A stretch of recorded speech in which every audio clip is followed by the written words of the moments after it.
Better. Welcome to Preecaaap UFC Saudi Arabia. Adesanya versus Imavov.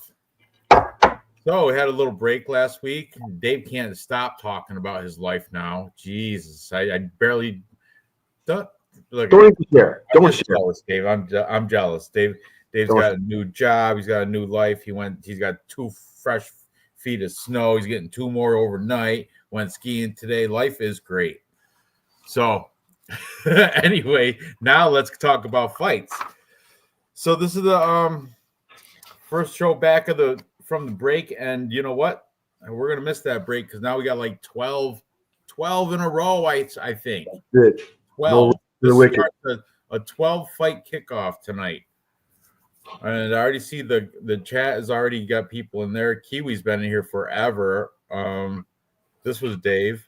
Raw Torque, what's up? Word up.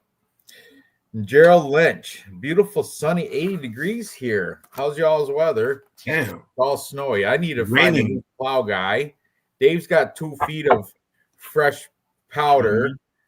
And Real Fight Picks is down in Modesto, California. He doesn't get much snow, but he goes to Whistler, and he really wants to go back to Dave. And yeah, I will. We'll make it. But yeah, it was raining all day out here. It's gonna rain all day tomorrow. I don't know what the deal is. We never see rain, so I guess we'll go ahead and invite it and embrace it. Did you get affected by the fires at all? No, thank God, no.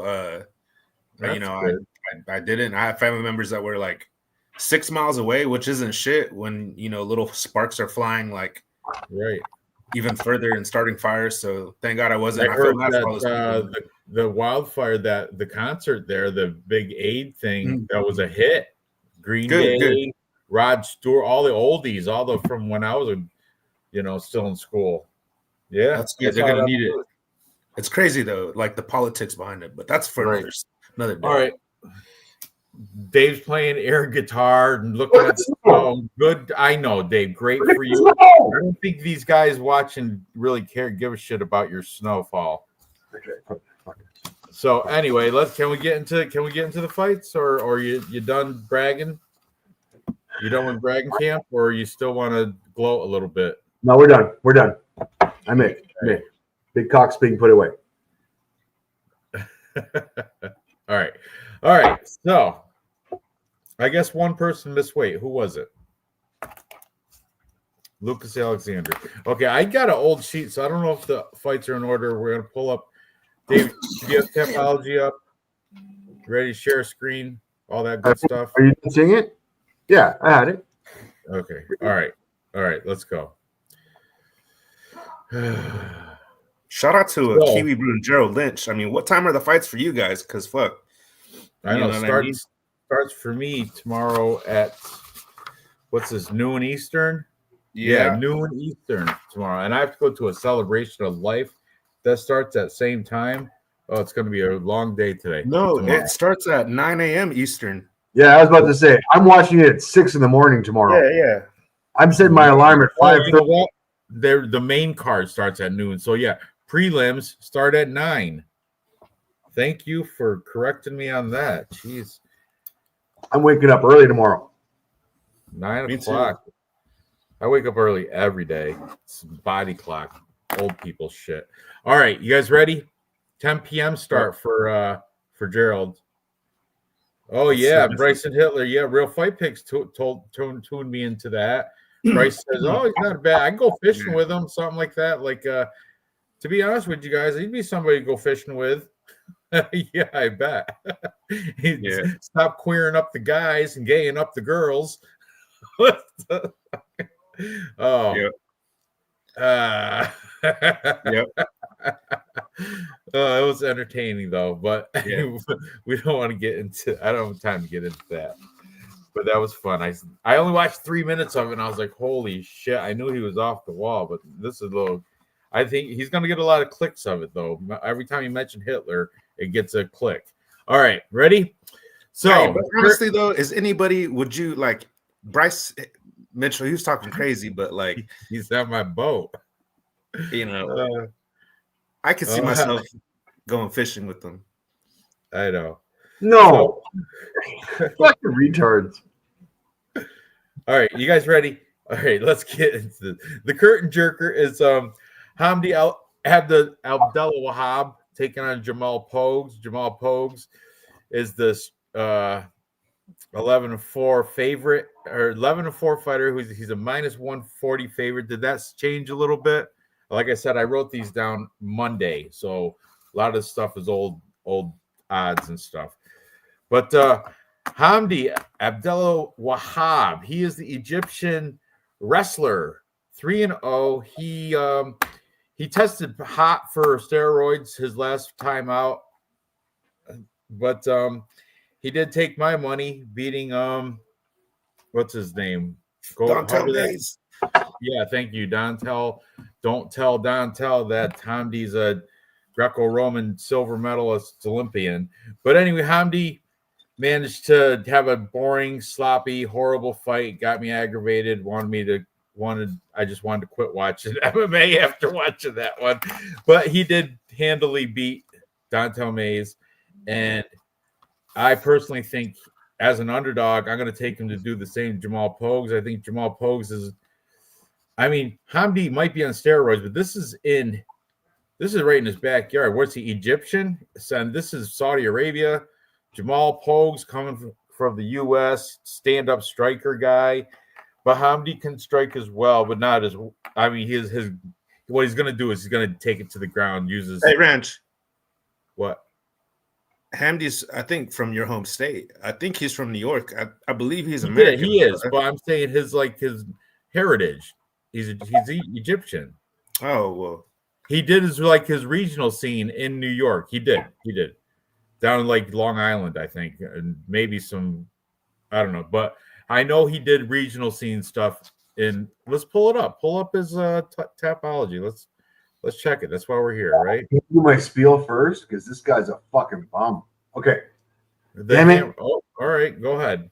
This is one of my dogs because, Hamdi is minus 125. Jamal Pogues is plus 100. Hamdi is the biggest fucking goon I've ever seen in my fucking life. Who just used. Okay, never mind. I'm sorry. Let's make up our own unbiased decision. Pro record 3-0. He lost to Dontel Mays, no contest because overturned because of the drugs. Before that, he beat Matthew Strickland. Strickland, who was 0-0. That's not a good look. I don't care if you beat him in fucking round one. Before that, he beat Tyler Lee, who was 3-2 on the Freedom Fight Night in the first round for 24 seconds. Before that, he beat, in his opener, he beat Dustin Clements, who was 4-4 leg injury. So he didn't even, all right. Okay, cool. Round 3. So besides his first fight, he's had 51 seconds. 51 seconds of ring time. If you really want to put it, he's had 4 minutes and 20, this is not even fucking ridiculous. The guy's had no time in the ring. He's got no experience. He's fought cans. He's fought fucking nobody. Absolutely nobody. And you're putting him against a fucking UFC fighter? Like a real UFC fighter? Okay. You don't think Dontel Mays will handle Jamal Pogues? Okay. I'll t-shirt bet you right first fight. I'll t-shirt bet you big time. You want to do that? You want to watch that fight? Huh? You want to watch that fight? It's fucking horrible. He's pussing out. He's pussing out, Ranj. I just know that talk. I know those words. Right now. I'm picking the dog happily at plus 100 against your minus 125. No, Hamdi's the dog. No, Hamdi is not the dog. Watch the screen. Well, that moved because earlier in the week he was. No, it's a close line anyway. Who cares? It's a close line. I'm on Pogues all day, and I'll take the dog at plus 100. I'll take that money. Good. And we're a t-shirt betting it. Done. Oh, shit. Damn. All right. For stats? I don't see how anyone could feel so confident. You gonna give real fight picks a chance to talk, or you? I kind of went out of turn on this one. Go ahead. Good. Go with stats. Go for it. All right. Strike time per minute, 3.87 versus 3.36. 3.87 versus fucking cans. Like fucking nobody's.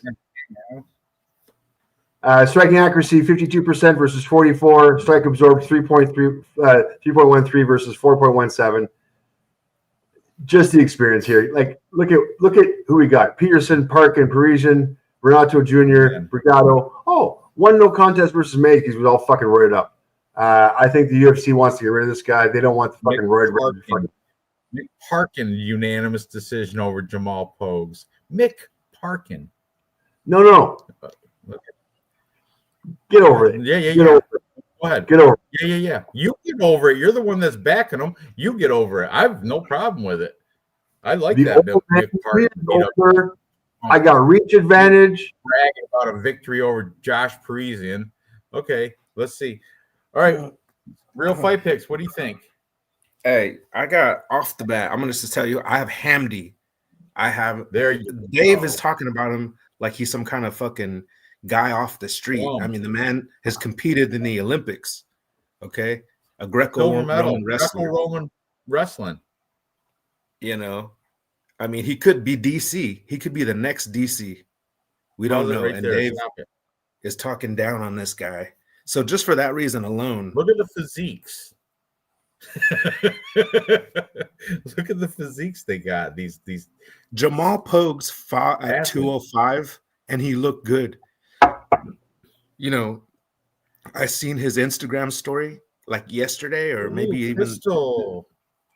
What's up, Crystal? Go ahead, I didn't mean to interrupt you. Go ahead. I seen Jamal Pogues' Instagram story and he was bragging about eating French fries. They look so greasy, drenched in oil, and then he had a Louisiana hot sauce bottle, and he's like, if you know, you know. Like, he was the coolest dude ever because he already weighed in or whatever. Maybe he was even before that. Is this on Instagram? Yeah, it's on his story, I think, right now. I'm gonna have Dave pull it up.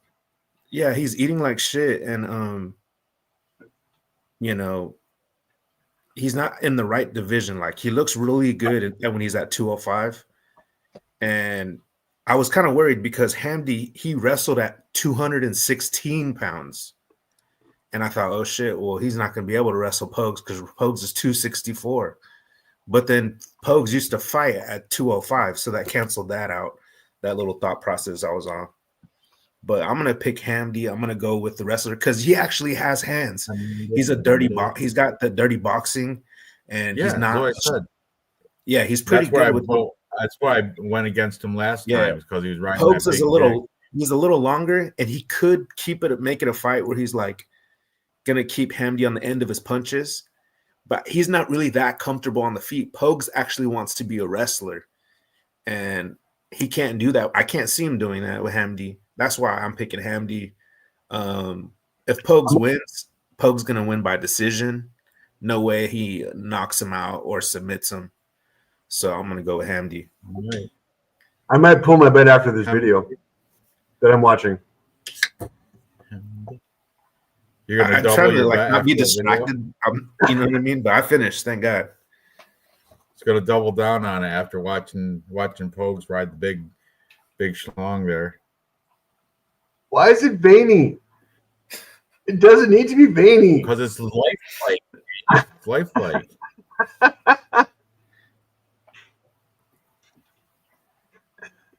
What? Where is he? What's going on this? Here? Look at this. What's going on with this lady? What I don't see her get up there. What is this? Is one that was one crazy party. Send that to me. Send that to me. Algorithm has me. Okay. All right.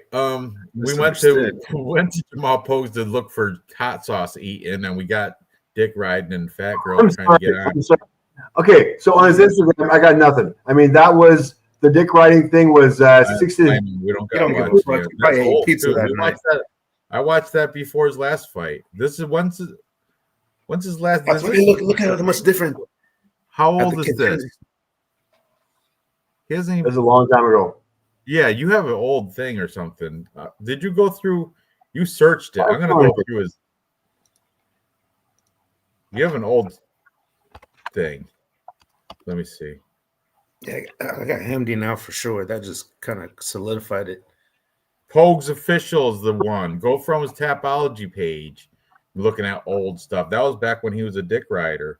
Now he's just a. Oh, I see him here. I apologize. That was way better though. That was way more fun. It was way better. He looks better than riding that dick too. It's a deep dive. Who are those girls? I'm not here to talk. At the UFC PI, he's got the rainbow. What are they called? Those ugly sneaker shoes. Go down. Go down. See the Tim with the two girls right there. Crocs, rainbow Crocs. That's why I'm picking Hamdy. Hamdy you can't catch him in rainbow Crocs. Fuck out of here with that bullshit. Look at him. He can't even fight, this guy. Hamde. Okay, good enough. We got the bet. Let's move in. Oh, you ready? Yeah, definitely. That was pretty good. It was.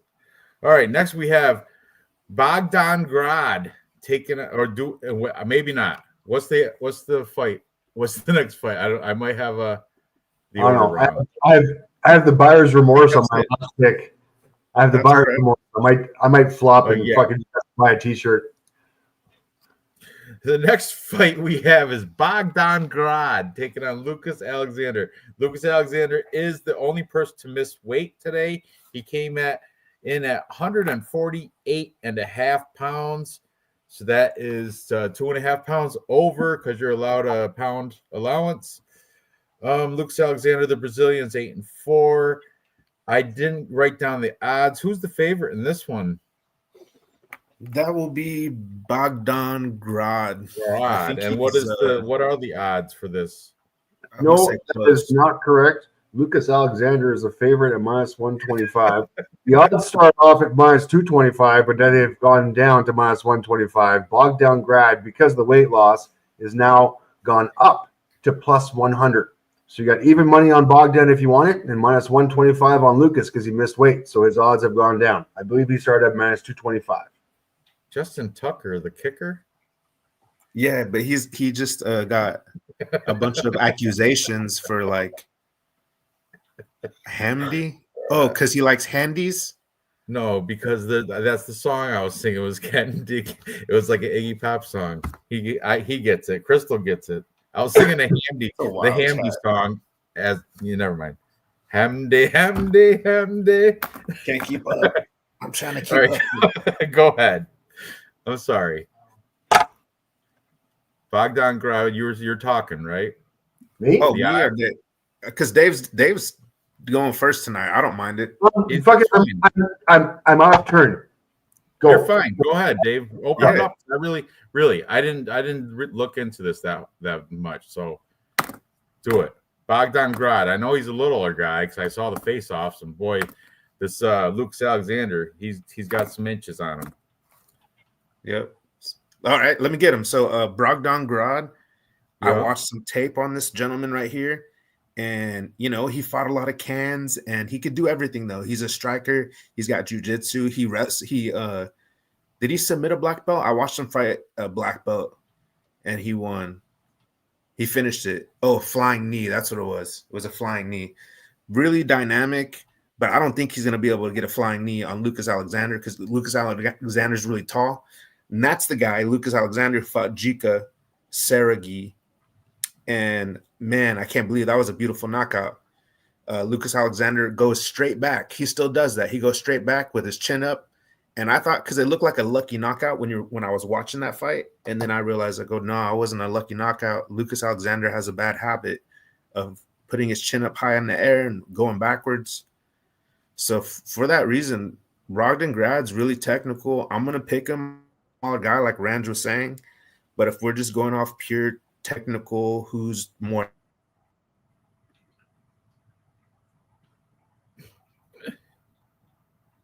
frozen in time. Did watch a few fights. Is Bogdan a lot of cans? But I'm still picking him. He's got more skills. Lucas Alexander from art school. Hitler. I think we just got. I'm just saying. Oh, dude. Hitler. Okay, go ahead. Speaking of fishing, Gerald is awesome. You know, Bryce Mitchell is going to be set up with the biggest murderer. They should put him against what's his name again? Yeah, it's going to be over. It's going to be over. Bryce Mitchell, you're. I did not hear the Bogdan Hitler theory. I did not hear that. Have you guys? The Bogdan Hitler? No. Bogdan's from Austria, and he was also rejected from art school. That's what he's saying. Bogdan's Austrian, wins and calls out Bryce Mitchell. He was rejected from art. I don't know if that might be made up by Crystal because he likes to do that. But then Noah's saying there's a Bogdan Hitler theory. I'd like to hear that. All right.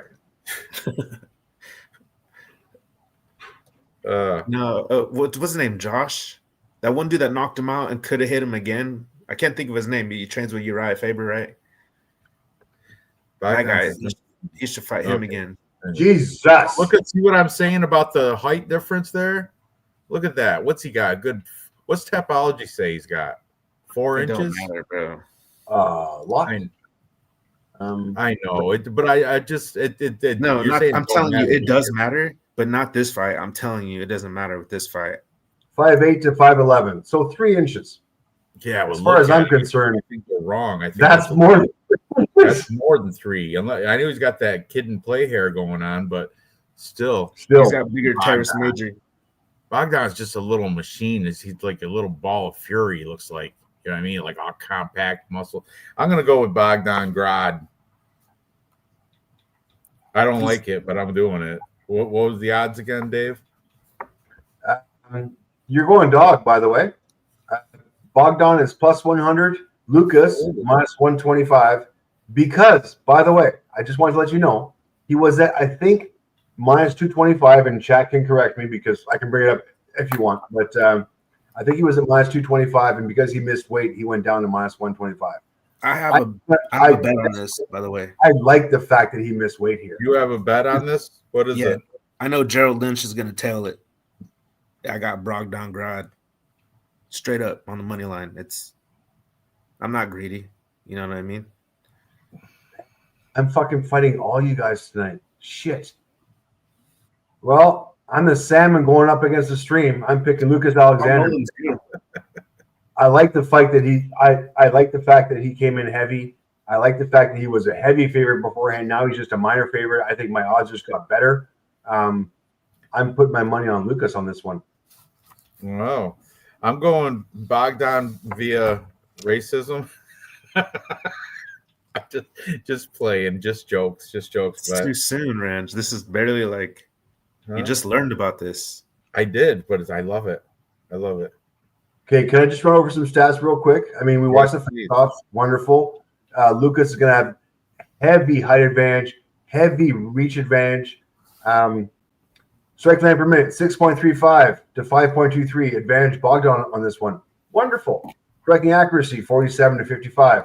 Strike absorbed, 10.25. Is that a real number? Who? Yeah, I heard he blocks with his head. That's how he goes in.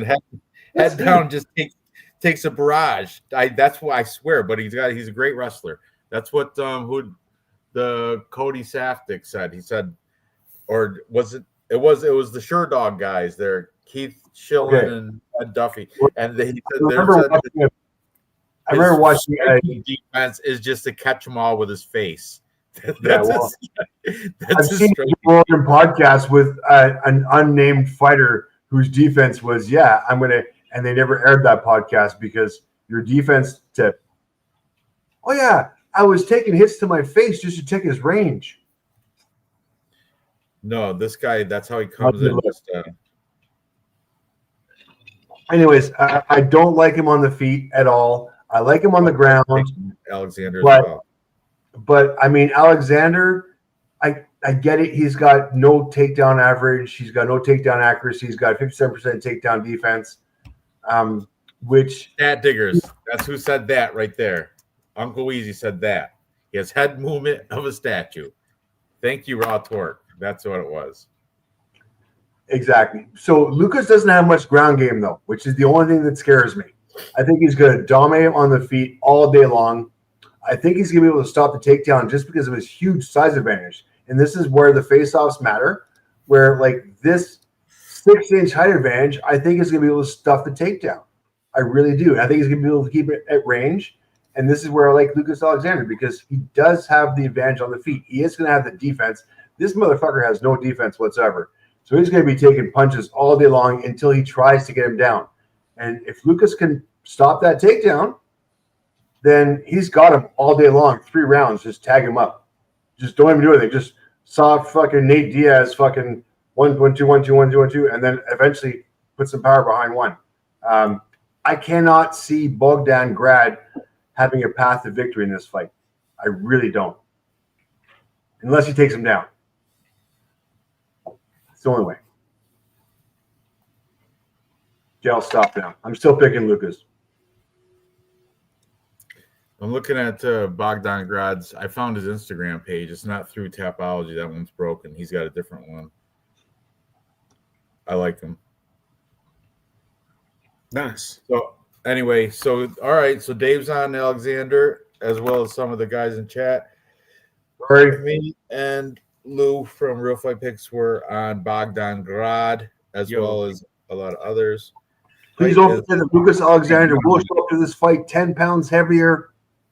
Hard to take down a guy who's 10 pounds heavier. Just putting out there, just putting on the world. Okay. All right, moving on. What's next, girls? Stand by. Next we have, Jazzy J, my girl. Yeah. Jasmine Jasudavicius, Canada's own and best fighter coming out of Canada right now, taking on Mayra Bueno Silva, 10-4-1 for Mayra Bueno Silva, the Brazilian.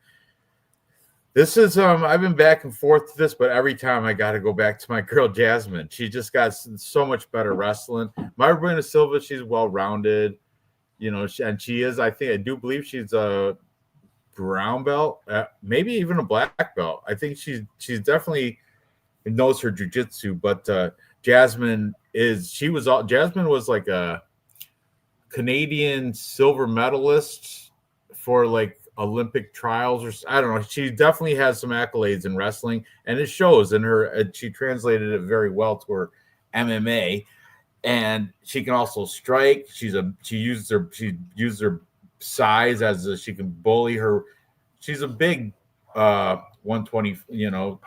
She's a big flyweight. She used her size. I didn't look at the comparison on Tapology, but she's usually the bigger girl. And I think she's going to out wrestle Buena Silva and get like a, regular. She has great ground and pound too, Jasmine.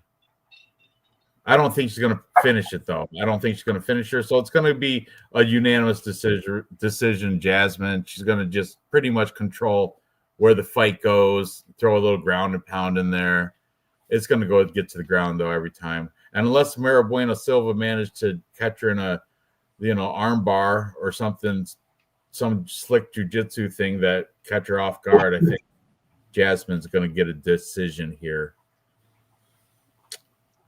Take it away. If you want to pull up her Instagram while I give my breakdown, but I heard Jasmine's been training in Thailand, but I don't know. Yeah. I heard that too. I don't know with who. If it's that's not a good thing. Ooh, careful, guys. She's training in Thailand. We got issues. Well, she's working on her striking, right? Because she has her wrestling. She wants to acclimate to the time zone difference because Thailand's in the same time zone as Saudi Arabia. Smart. Yeah. I mean, she's taking it serious. And Mayra Bueno Silva, she's coming down. She's not with the fighting nerds. She's with the fighting geeks.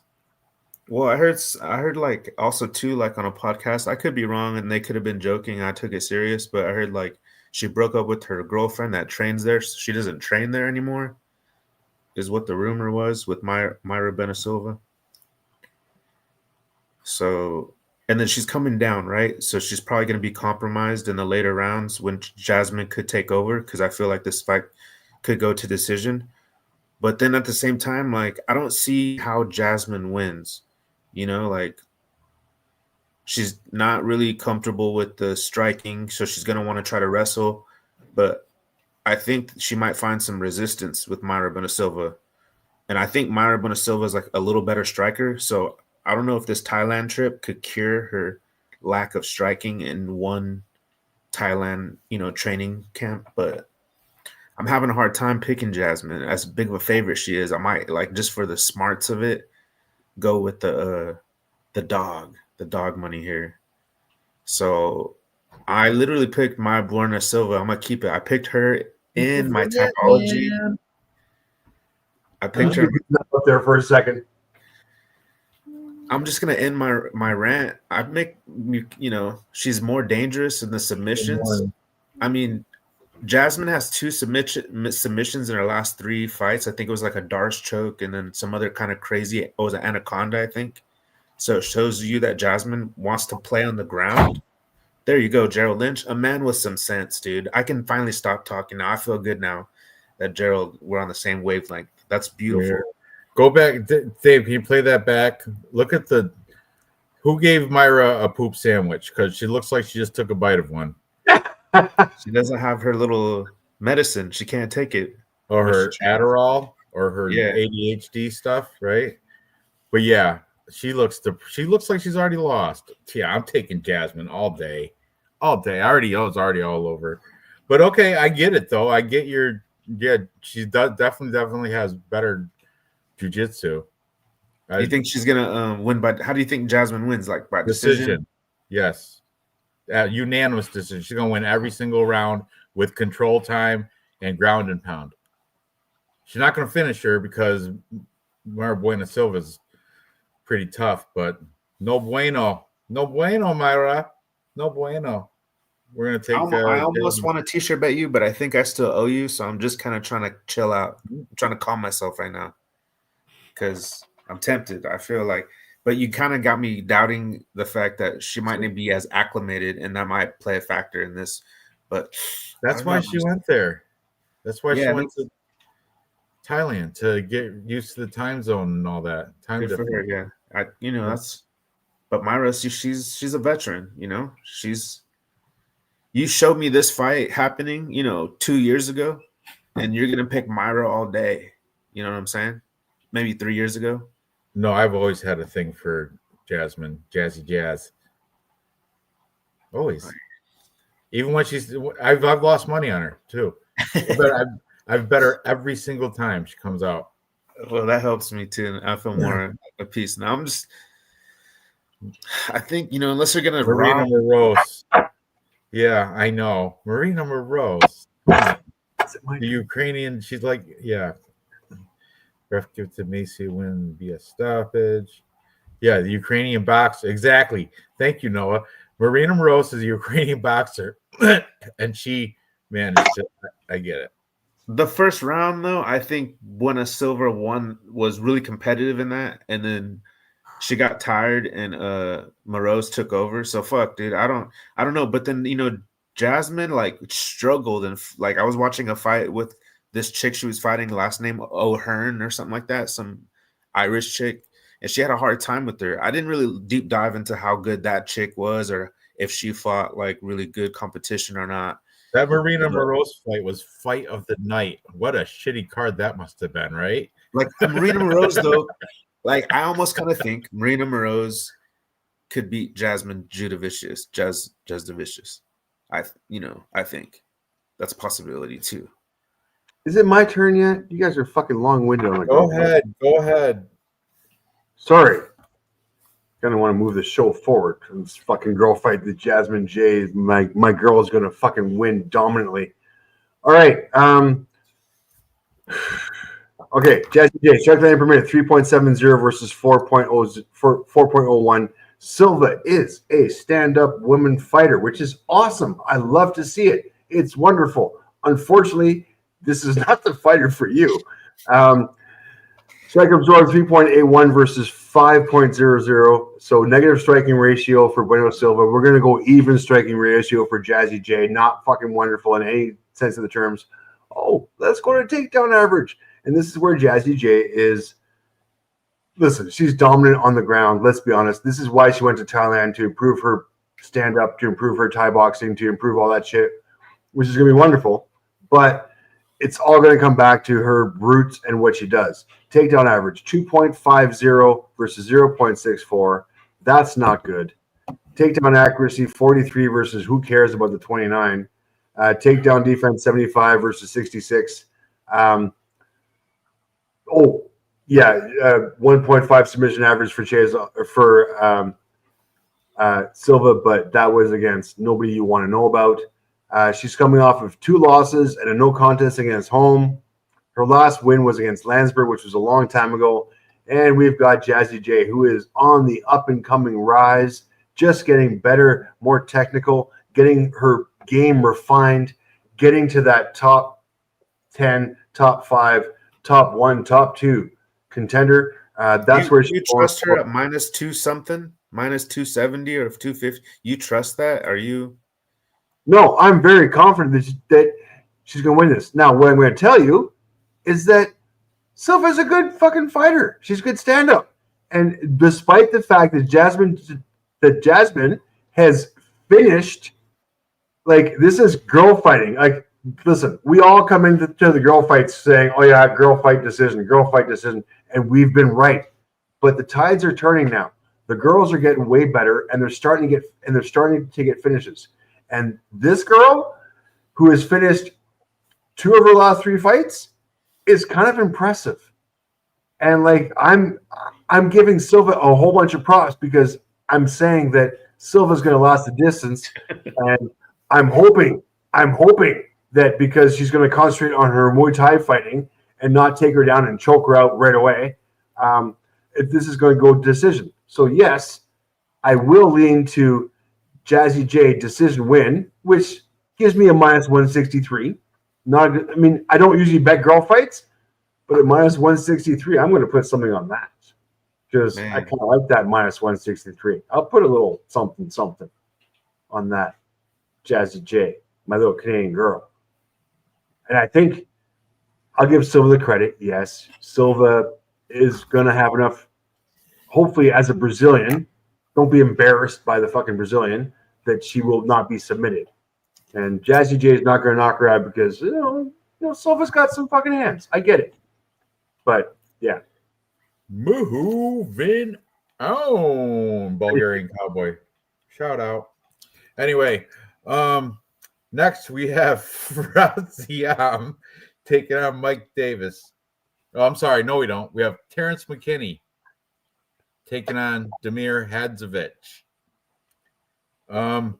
Yeah, well, I'm sorry. To recap, me and Dave are taking Jasmine. Real Fight Picks taking Mara No Bueno Silva. Okay, now Terrence McKinney comes in 15-7, but you know how he's like pretty much a first round or bust. Has he gone to decision ever? Dave, let's open up Terrence T-Rex McKinney. Let's open up his resume. I don't think he's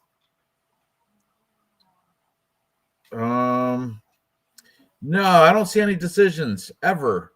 I'm scrolling down. I see no nada amateur. You got one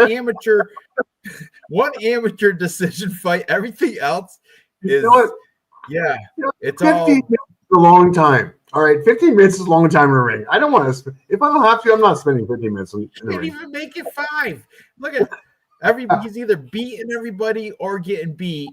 Pretty much. There's round 2 is a lot of round 2 losses, but he's beating everybody in round 1 or losing in round 1, pretty much for the most part. Even when he grappling, Sydney Outlaw crossface round 1 lost. Everything round 1. So chances are, I bet you the over under on this thing is 1.5 rounds. I bet you. But anyway, back to this. I think they're trying to feed Terrence a win because Damir Hadzovic, he's been out for damn near over 2 years. I think when's the last fight? Like 2 or 3 years ago? Let's see. 2022 against Mark Diakasi. Yeah, which he lost. Unanimous decision. Yeah. Before that was against Yancy Medeiros. I remember that guy. Right. Oh shit! I remember that guy too. Sucked. He's got some losses. Hanato Moicano, Christos Giagos. This guy, I don't think he's ever really been that great. Mediocre at best, I think. Christoph Jocko, that's a decent loss back in 2012. Yeah, how old is this dude too? He's like 37, right? Damir Hadzovic, I'm sorry, man. It's just I think he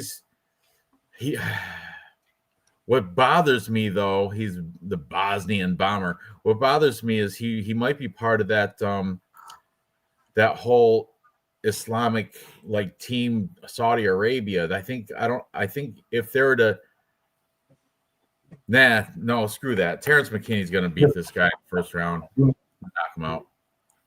Damir Hadzovic. I'm sorry. It's just that's how I predict it. Damir, I've never been impressed with Damir Hadzovic. What's his best win? Polo Reyes? That's right? Not bad, right? Was it a knee? It was punches, round 2. But 2019. Oh, he's got a fight of a night. Marcin Held. That's the knee.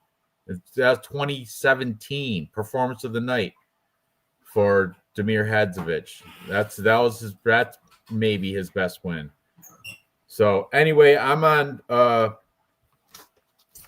Terrence McKinney, round 1, knockout. What are you guys thinking with this? Yeah, I'm with you. I think you got to remember Terrence McKinney has like Olympic pedigree, or like he was on the fringe of being in the Olympics and wrestling or something like that. I want to say I heard that somewhere, but it shows. Yes. He was I know a little bit. He was national junior college, and then I think he was like a standout in high school. Then he went to he does have wrestling background. I know that, and I don't think it was D1, but he does have college wrestling too. Yeah, I'm gonna take that into consideration. But if somehow this guy Damir lasts the first round, then dude, I don't fucking know, bro. So it's crazy because I'm literally predicting Terrence McKinney first round submission. And I think they're doing this to set up an exciting moment for the Saudis, because right now, right, they got all the money and Dana White likes that. And so you want to have some spectacular moments. And I think that everyone can predict this, not just me. But yeah, I think that's doesn't. Huh. I could keep it short. I've got you plus 180 for Terrence McKinney first round submission. You think a submission or a knockout? Oh, listen, guys. We're here. Terrence McKinney minus 600, Damir plus 450. Terrence McKinney's not a parlay bet. The only way you're going to do anything is a prop bet. The best you're going to do. Everyone thinks McKinney by submission. You know what's crazy? This line moves so much because when I wrote these down early in the week on Monday, Terrence McKinney was minus 350. Now you say he's minus 600 money line. Minus 600.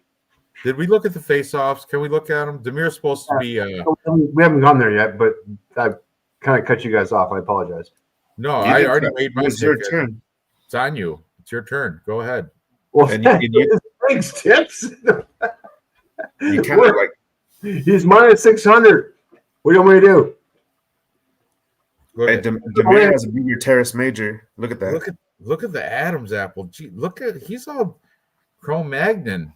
He's doped up. Dude, that is a huge head. He's on that Lance Armstrong diet. Or Terrence McKinney's got a little head. Maybe Terrence McKinney's got a little. Maybe he had that one wish from the mermaid.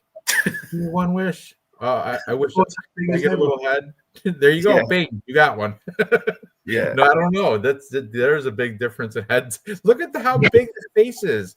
Demir Hadzovich, how long? Look at the nose. It's like 3 of Terrence McKinney's noses. It is. All his parts are bigger. Oh, everything is so much bigger. Look at the ears bigger, the chin, nose, everything. All I see is a big target, just a way bigger target in every sense of the word. Just a bigger nose target, a bigger chin target, a bigger head target. Terrence could be like, he's got a little head, man. He's gonna be able to dodge that shit. Anyways, let's go over stats real quick, just to give us a little bit of backup to our actual bullshit. Where the fuck are we here? There we go. Sorry, my apologies. Terrence McKinney, strike time per minute, 4.53 versus 3.36. Advantage Terrence. Strike absorbed, 2.63 versus 3.26. Even striking ratio for Demir. Positive striking ratio for Terrence. Heavy positive striking ratio. Then you're going to go to the takedowns. This is embarrassing. Takedown average 3.45 versus 0.78. Takedown accuracy, who cares? Takedown defense. Yeah, this guy's if Demir, there should be a fucking prop bet. If Demir takes down Terrence McKinney, it should be plus 10,000. Terrence McKinney submission, obviously heavy favorite against a way better repertoire of What's Demir by submission? Demir by submission, 9 million plus 1,800. Ooh, that's a draw. That's it. Oh no, that's submission. You're right. That's submission. I like Demir by knockout prop plus 900. That looks pretty good. That could happen because I told you he's bang or bust for McKinney. Bang or bust. Like first round, he's gonna lay it all out there. If Demir can use that big old head, and maybe Terrence McKinney might break his hand on his head or something. Oh, raw torque is in there. Demir was smashed. Can't beat on a dude named Terrence. Well, Terrence is going to choke fucking Demir out in the first fucking round, maybe second if he feels like it. I cannot put any money on Demir. It's a fucking crapshoot if you do. If you want to put a scratch off on Demir, knock yourselves the fuck out. He's worth the scratch off. Honestly, with those numbers, by technical decision, plus 1,200, by 9 plus 9, all these numbers are worth a scratch off. Well done. It's just the money line, 900, right? Or what is it? Or 450? Plus 450. Go ahead. Money line plus 450. Worth a scratch off. Terrence McKinney will not make our bet at the end of the night, and we've spent way so far. It might. He's the only one we've all agreed upon. Moving on. Well, I might flop on my couple picks that I made because, yeah, I'm having a little bit of issues. Realize this. A little bit of issues backing Jamal Pogues after what I've seen. Yeah, that's what. You know what? I'm gonna just buy your T-shirt and fucking take the loss. I'm okay with that. I'm fucking serious. I just. You know what? I made the bet. I lost it. I'm okay with it. You didn't lose it yet. You didn't lose it. I'll buy your T-shirt right now and just fucking send it to you because I don't think he's gonna win. That's good. Well, you can change I'll do it before the fucking fight. It's like a bet online bet. You can't cash out. No, I fucking lost it. I listen. I lost it. Put your chip on that blackjack table. Bad move. It was a bad move. Yeah. Back to it. So what's got 2 deuces. Next. What is next? Shamil. Yeah, versus Peterson. Shamil's got this. Gaziv taking on Thomas Peterson. Thomas Peterson got beat by that bum Jamal Pogues, didn't he? last fight. Yeah.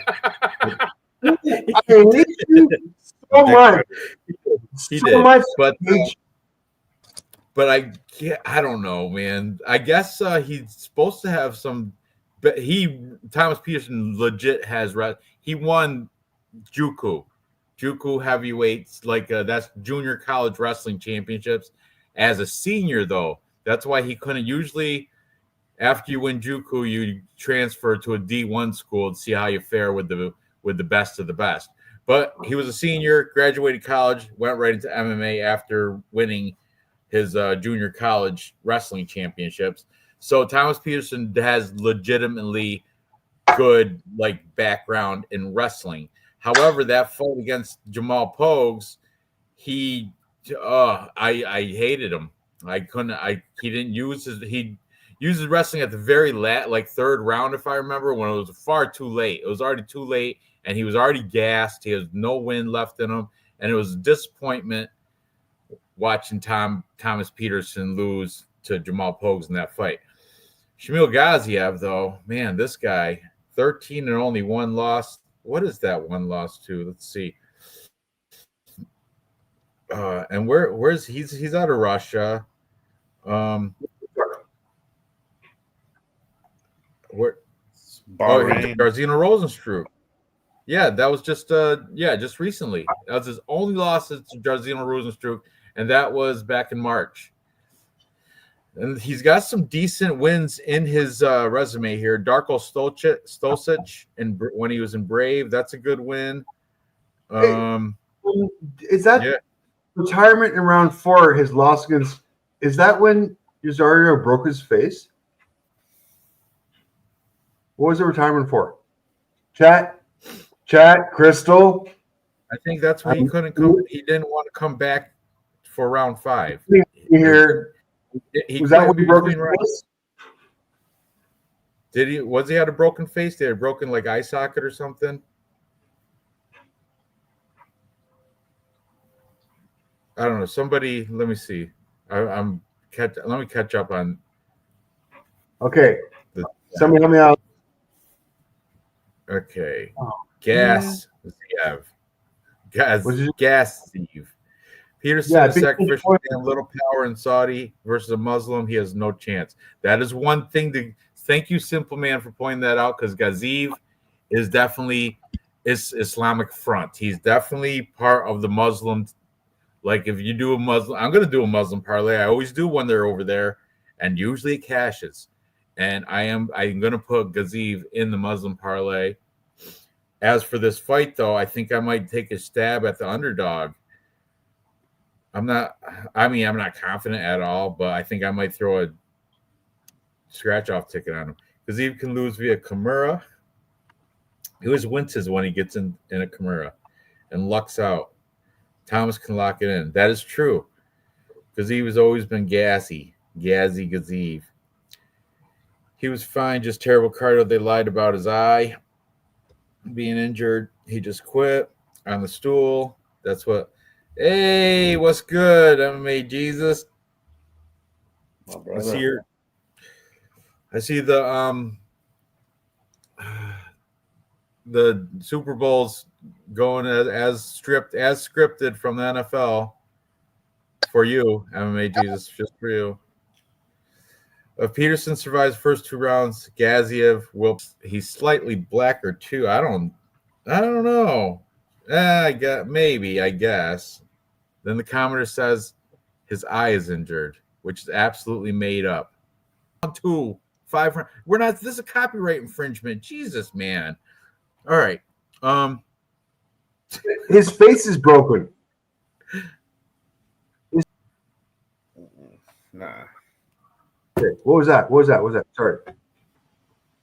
They're telling him everyone's watching at home. Come on, dude. Everybody's watching.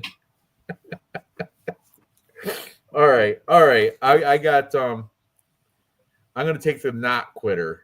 I'm gonna take Thomas Peterson, but man, I don't know. Thomas Peterson's a quitter too. If you watch that Jamal Pogues fight, they both suck. They both quit. But I guess dog or pass. I'm taking the dog. Dave or Real Fight Picks. One of you guys. We've been way too long on this fight. I am picking Gaziev by decision. Gaziev. I'm going to take Gaziev too, just for the fact that, I mean, come on now. He's got he's got the beard. Look at him. He's going to be out there trying to get that oil money. Yeah, that's the thing is, if it does go to, it's going to be there. The decision's going to be in the favor of Shamil Gaziev.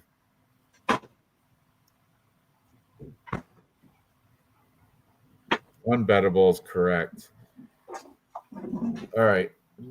We're moving on. Gaziv KO round 2. I don't know. I'm sticking with my underdog bet. Boring 3-round. You know that Gaziv fight that with Jarzino was 5-rounder too. Keep that in mind. So he was gassed, but that's after 3. But I think he gasses after 1.5. To be honest with you. All right, moving on. Can we move on now? Let's go. All right, what's next? Smile Killer? No. Oh, we got Muhammad Naimov and Kane Awfley. Kane Awfley. Khan Awfley. All right, these smokes. Muhammad Naimov is the favorite. I think comes in roughly 2-1 favorite. I want to say now he's 3-1 favorite. See, the line's moved. I made an early bet too. Glad before the line moved because earlier in the week Muhammad Naimov was -250. Tapology now has him as -350. Kane Genghis Ofley is a +275. Earlier in the week, he was only a +200. So if you're on the Ofley side for the Turkish-born fighting out of Melbourne, Australia, Khan, if you're on him, you're getting more money now than earlier in the week.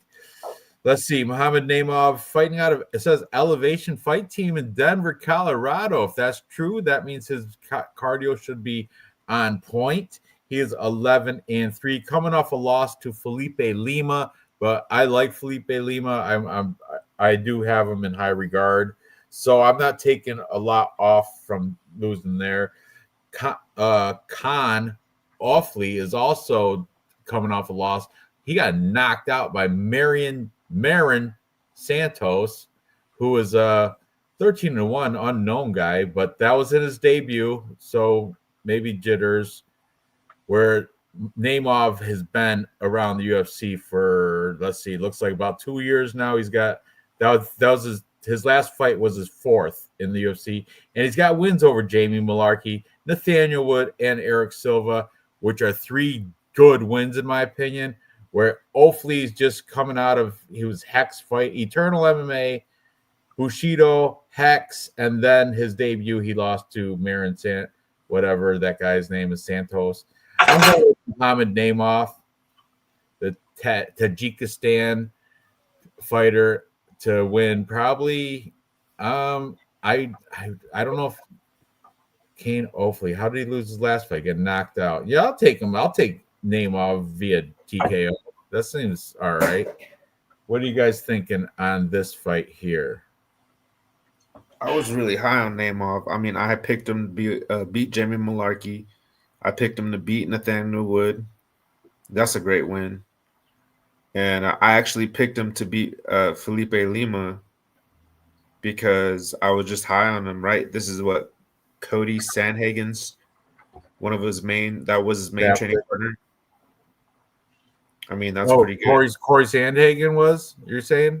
I think that's true. I think he was one of his closest training partners when Sandhagen was coming up, when he was a killer and when he was doing all that stuff to Frankie Edgar, killing legends.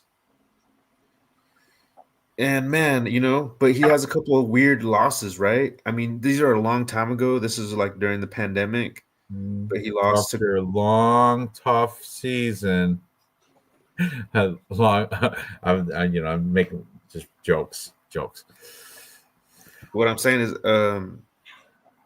he's kind of like, Naimov has some weird losses, and I feel like Awfley could pull off an upset right here. I heard somebody say nobody named Muhammad is going to lose in Saudi Arabia, but this guy's pretty good. I mean, he's a good grappler. He's I remember him fighting Nathan Fletcher, and Nathan Fletcher's pretty good. He's a good grappler too, and he won his first UFC fight against another prospect.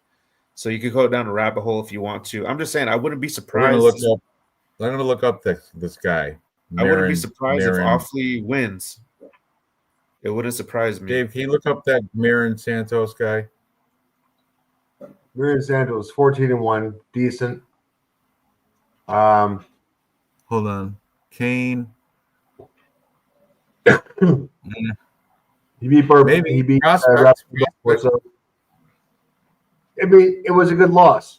Olifi, I mean, you didn't have a chance in this one, and guess what? You don't have a chance in this one either. You didn't have a chance in your last two fights. Feel bad for you. Shitty fucking way to pick up 2 losses in a row. Sorry. I'd go fishing with Genghis Khan too. It sucks. I mean, you want to go over stats real quick? Let's go over stats. Olifi, I've only got one fight for him. His loss against Santos, which is like, look at the UFC pedigree compared to the UFC pedigree. I got little to say. Anyways, for the one fight that I have, and I'm not going to take the stats too much, 3.18 versus 1.85. That's 3.18 versus like a whole shit ton of people versus 1.85 against one guy. Strike absorbed 4.28, not a good striking ratio. Good takedown ratio for him. He's comfortable on the ground. Good takedown accuracy, good takedown defense. Comfortable on the feet, obviously. Man, I just got to go with repertoire here, kids. Like, really? And plus, he's wearing a hat. The fucking hat thing drives me nuts. The hat is killer. I know. The fucking hats. I got to bet for the hat. And plus, he's got chest hair, and this guy's clean shaven. I'm going to go with the guy with the hat. But realistically, there's more behind that. Muhammad Imavov, minus 334, plus 250. Like maybe a parlay bet if you want to do it. Obviously, a comfortable favorite. Hopefully, just doesn't have the repertoire or the experience to be able to win this fight. He is training with Adesanya, though. Hopefully, I'm looking at his Instagram right now. He's all over. He's got Adesanya's all over it. And there's also that Kanan Song is in a picture. Yeah. But, fine. I believe it. But I mean, if this is even close, decision is going to go to Imavov all day long, every day. The judges are going to be on Imavov. There's so many stats. There's so many picks. This is just a no-brainer for me as far as I'm concerned. real fight picks. I'm gonna go with Imavov only because I think he's not gonna get subbed, which I think that's Offley's only chance. Even though Imavov has been rear naked choke recently, in his last fight for the first time. But that's what I'm saying. So would it surprise me if I woke up in the morning and Offley beat Imavov by rear naked choke? No. If I seen that Offley beat him by KO, that would surprise me. If I seen that Offley won a decision, that would surprise me. So just for the fact that I can only see Offley winning by that way, and I can see Imavov winning by KO or sub, like Imavov having more chances to win the fight and finish the fight, that's why I'm going to pick Imavov. So I'm going to pick Imavov. You know what I mean? He could be training with Taylor Swift. You know what I'm saying? I'll still pick him, even though Offley's with, John Jones or whoever. I don't give a fuck. I'm going to go with Imavov. Might put him on a parlay too. One of those got a beard. Got a beard parlay. Sorry. Had to put the dog to bed. All right. So we're all on Imavov except for Crystal. Octahedron's on Offley. Well, Chris is going to vote too, which is kind of sad. That's awful. He does. I'm disappointed in Crystal for that one, to be honest with you. If we're being honest. That's okay. We can mute Crystal. It's fine. All right. So moving on. What we got next? So here he is. This fight I'm looking for. This is one of the fights I'm really looking forward to on this card because it's a treat to see Mike Davis. You guys, I already know you guys know he doesn't like to fight. He just does it because he's so good at it. That's what he said. He's like, really, I don't like fighting. I don't like hurting people. I'm not a violent guy, but I'm so good at it. And he's right. He is very good at it. But I don't know. I think now he's got his hands full with Smile Killer Faraz Ziam, the French fighter, 16-4. He's coming off 4 straight back-to-back wins. He's looking good. I don't know. I'm still torn. This could go either way. I'm a big fan of Mike Davis, but Faraz Ziam, he's hot right now. Mike Davis, he hasn't fought in a bit, has he? Maybe a year or something. When's the last time? 10 months, almost a year. Yeah, so not as active, you know. And I know that Mike Davis is does that say minus 140? You know, earlier in the week, people forget, man. Mike Davis was minus 275 on Monday. On Monday, Mike Davis is 275. So that means money's been coming in heavy on Faraz Ziam. Must be a reason for it. Now it's at minus 140. That means the line has been getting pounded. So people are throwing all sorts of money on Faraz Ziam, Smile Killer. Right. And I think I might too, because I think he might. I don't know. I think Mike Davis just is coming over to Saudi Arabia to collect a paycheck. He doesn't like to fight, you know. He says he's good at it, but he makes money from it, and I think that's what he's doing here. Faraz Ziam, he's coming to fight and win, and I think he's going to probably take it. And underdog money, I'll take it. I'll take Faraz Ziam at plus money. So yeah, I mean, man, Mike Davis at minus 140 though. I might throw that in a parlay though. Yeah, that's what I'm saying. I can go either way and be happy with it. So what do you guys think on this one?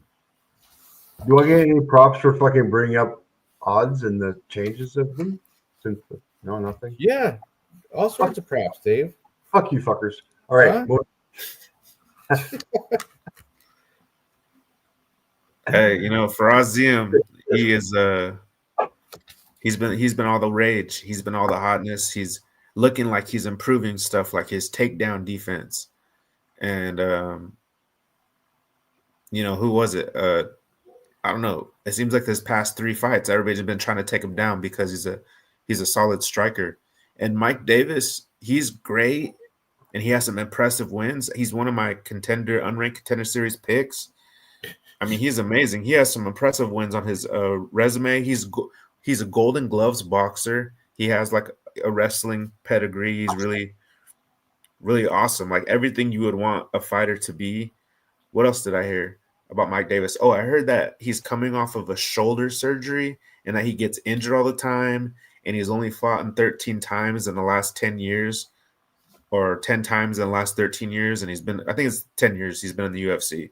And he's fought 13 times, which to me, it's once a year. That can't really complain about that. I thought that was kind of weird, but I guess you would just expect to know, you would hear his name a lot more. I mean, Mike Davis, like not everybody knows that name. He's been in the UFC for 10 years. So I don't know, man. I was on Mike Davis in the beginning of the week, and then I watched a little bit of tape, and I watched Mike Davis's fight against Mason Jones. And that was, you know, Mason Jones is really good, but like he barely won that fight, and I felt like it was really back and forth. Or did he lose that fight? That was just a close fight. That's a close. I don't remember who won or lost. It was super good. I would watch it again, and I think Ziam's a little better striker than both of those guys. So if this fight stays on the feet, I feel like this is a fight where people think what the Pogues fight is going to happen with Hamdi. I think they think Pogues is going to keep the distance and all that. I don't think that's what happened in that fight. I think this fight is where the fighter will be able to keep the distance. So shit, man. I think I got Ziam. I'm a for our Ziam side. Smile Killer, another vote for him. Dave, what are you thinking? Oh boy, this is one you guys are not gonna like the stats on this guy. All right. By the way, 6'1", 6'0". I'm going another fucking at least 3 or 4 inches taller. Look at that neck, though. Jesus, on Faraz Ziam. Look at that neck. Neck. Yeah, I get it, but I mean, that's at least, even with the baseball cap on, I mean, that's more than 1 inch. That's way more than 1 inch. Yeah, Anyway, he's got more. He's definitely look at the nose line, and reach advantage as well. Younger fighter. And now this is where the stats kind of lead us all astray. We have so much reference. French guy, not going to be as aggressive as the other guys, but let's see how it goes. Strike time per minute, 2.92 versus 5.35. Yeesh, Mike Davis, heavy advantage. Now, mind you, having said that, strike absorbed 1.66 versus 5.76. Negative striking ratio for Mike Davis. ZM, much tighter fighter, much more of a sniper, much more. Okay, he knows how to handle his range. His foot movement is so much better. His shoulder movements, his head movements. I'm trying to put this nicely. ZM is more of a scalpel versus a battle axe. Way better footwork. He's going to be coming in. He's going to be coming out. He's going to be owning Mike Davis all day long. He's way faster. He is the sniper. Now, if this does go to the ground, 2.77 versus 1.28, advantage to Mike Davis. But Ziam is not a rookie on the ground. He's not dominant. He's not going to be – he's French. Like, listen, he's French. He's going to be fucking – once he gets on the ground, he gets fucking dominated for a couple minutes. He's going to surrender. He's going to hope for the fucking bell. But I do believe that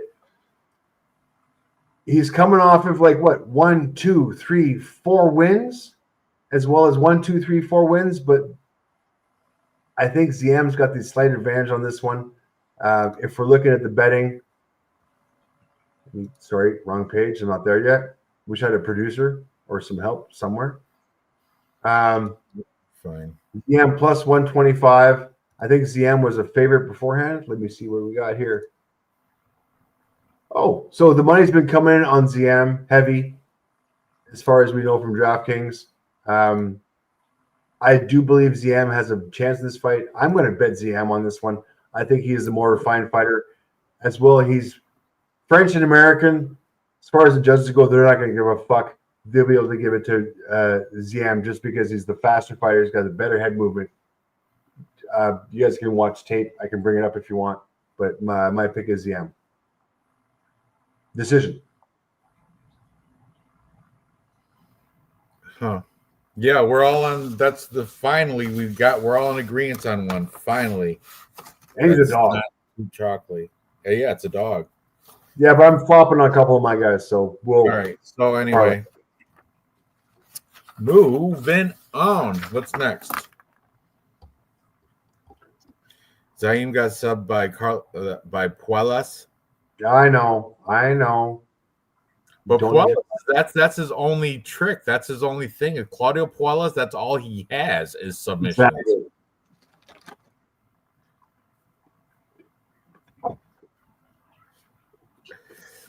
All right, here we go. Vinicius, okay, I got you. Said Nurmagomedov, 18-3, is taking on Vinicius Oliveira, 21-3. Magomedov, of course, is the favorite, being he's a Nurmagomedov and he's in Saudi Arabia. Minus 185, despite being, I think he's had a little bit of a layoff as well. I think his last fight probably, I want to top my head, I want to say a year or two for Said. He's at minus 163 versus plus. I'm talking about his last time he fought, Dave. Jesus, you're not listening. You're just going. No, he's 1 year, 3 months ago. Okay. Jesus. But this guy Vinicius Oliveira also he's coming in. He's got 4 wins in a row, yeah. And Said's taking that loss. Well, how long? Let me see. I gotta pull this crap up. Let me pull up Tapology. I can't barely see crap. All right. And Said's not related to Khabib or any of them. He just happens to be Russian with the same name. Look at all those cancellations. You know why? Just like somebody said in the chat earlier, that those Daggies, they don't fight unless they're 100%. So, if he's fighting, better be fucking careful. He's a fucking 100%. yeah, look at that Muin Gaffarov. That was performance of the night. Guillotine choke round 1. But he's taking a Loke dog here, though. Vinicius Oliveira, 21-3, and this guy is prime. This guy's ready to fight. I watched his when he came out. He's all hype. He's always hype. Every time I see him, this guy's all hyped up. He's coming off a win against Ricky Simone. Great win. Before that, he beat Bernardo Sopage. Was a nice win. That was a flying knee win. That was a Beautiful performance of the night in his UFC debut when he came out of Contender Series. And before the Contender Series, he was in UAE Warriors, beating some people. He's only got this. Yeah, in his last since he's got one loss against Ali Talib, where he lost the belt in UAE Warriors. He had punched out in round 3, but yeah, I think I can see Vinicius Oliveira beating the Nurmagomedov, but man, I don't like going against Russian Dagestanis in Saudi Arabia against Brazilians, because if it does go to the judges, they're gonna probably side with the Russian. I don't know. I want to take Vinicius Oliveira though. I really do. And you know what? Screw it. I'm going Vinicius Oliveira. I'm taking him. Man, that's very bold. All right. What's the odds? It's not that bold, is it? Say it is minus 163. Oliveira is plus 137. Yeah, that's not that. That's not bold. That bold. No, well, I see what you see. I see exactly what you see. You know, he's a dangerous guy. I mean, he's a threat everywhere, and he has amazing leg kicks. And I seen Nurmagomedov. He was having an issue against Jonathan Martinez, right? Who also has a good leg kick. So, I mean, there's some similarities there. And I was thinking, you know, in that fight with Jonathan Martinez, Saeed only had 2 minutes and maybe 3 minutes tops of cardio. After 3 minutes, he was done. A fight's 15 minutes long, and that's why he lost that fight. It was really close, and he kind of came back in the 3rd round when he took like a takedown. But I don't think you're going to be able to – I don't know. I don't see Saeed – this fight is crazy right here because I looked at Vinicius. This is the fight I'm looking forward to the most besides the main event. And it's going to be a minute, you know what I mean? Because it's high up on the card. So I'm really having a hard time making a pick, to be honest with you guys, because Vinicius is very explosive. So if you guys could help me out in the chat, I'm going to pick Nurmagomedov only because he's the forgotten about cousin of Khabib. And Khabib doesn't claim him as his relative. He kind of shuns him. This is the black sheep. So let me take the black sheep in Saudi Arabia to perform, but he gasses out. He's going to win the 1st round. He's going to not let Vinicius come near him. But in the 2nd round, man, this fight could be over in a blink because Vinicius is that dangerous. But he's also he could be kill or be killed too, because he has very questionable losses, knockout losses against guys who are not as good as Saeed. So this is really tough for me right here, but I'm going to go with Saeed Nurmagomedov to get this done in front of his fellow people. Strike Dave? them per minute, 3.55 versus 5.87. Strike absorb 2.13 versus 2.87. Definite advantage for Oliveira on the feet here. On the ground, takedown average 1.01 versus 1.38. Takedown accuracy 16% versus 60. Saeed, like you said, not a relative. So more of a on the feet kind of guy. Takedown defense, good takedown defense, and good submissions, obviously, because he is a Dov. I do like his repertoire versus Oliveira's. As far as I'm concerned, the odds are kind of a coin flip. I'll be swayed either way, but I do like Saeed in this one, just because of I. I think if goes to the decision, and I think it is going to go decision, I have a feeling that this will go. The judges will lean towards Saeed, and I don't think we watched the face-off. Let's watch the face-offs real quick because this is important. I always jinx it, but Saeed's never been knocked out and never been submitted. I know this is my problem. Is that I always jinx it though. Every time I fucking use that as a point or try to put money on it, like, okay, he's never been knocked out. It can't happen. It's not going to happen. And I put money on it. I'm fucked. You know what I mean? this is my most unconfident bet. And the fact that the UAE he's a striker. He's not your typical Dagestani. He's not like he's not. Big Russian fighter.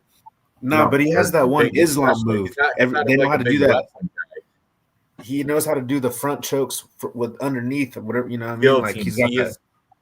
He is definitely a guillotine specialist. That's definitely He wraps that up. He loves it. He does pull it out a lot. What is it? Let me see. He has one. He got Cody Scott. Oliveira has a UAE United Arab Emirates tattoo on his right forearm or on his right bicep. Oh, I do see that. Yeah. Anybody care about that? Because that kind of bothers me a little bit if I'm picking Saeed. Regardless, I'm going to pick Saeed just because of I think the judges are biased, and I think this one's going to go to decision, and I think Saeed's going to get the decision win. I mean, but I'm not betting it.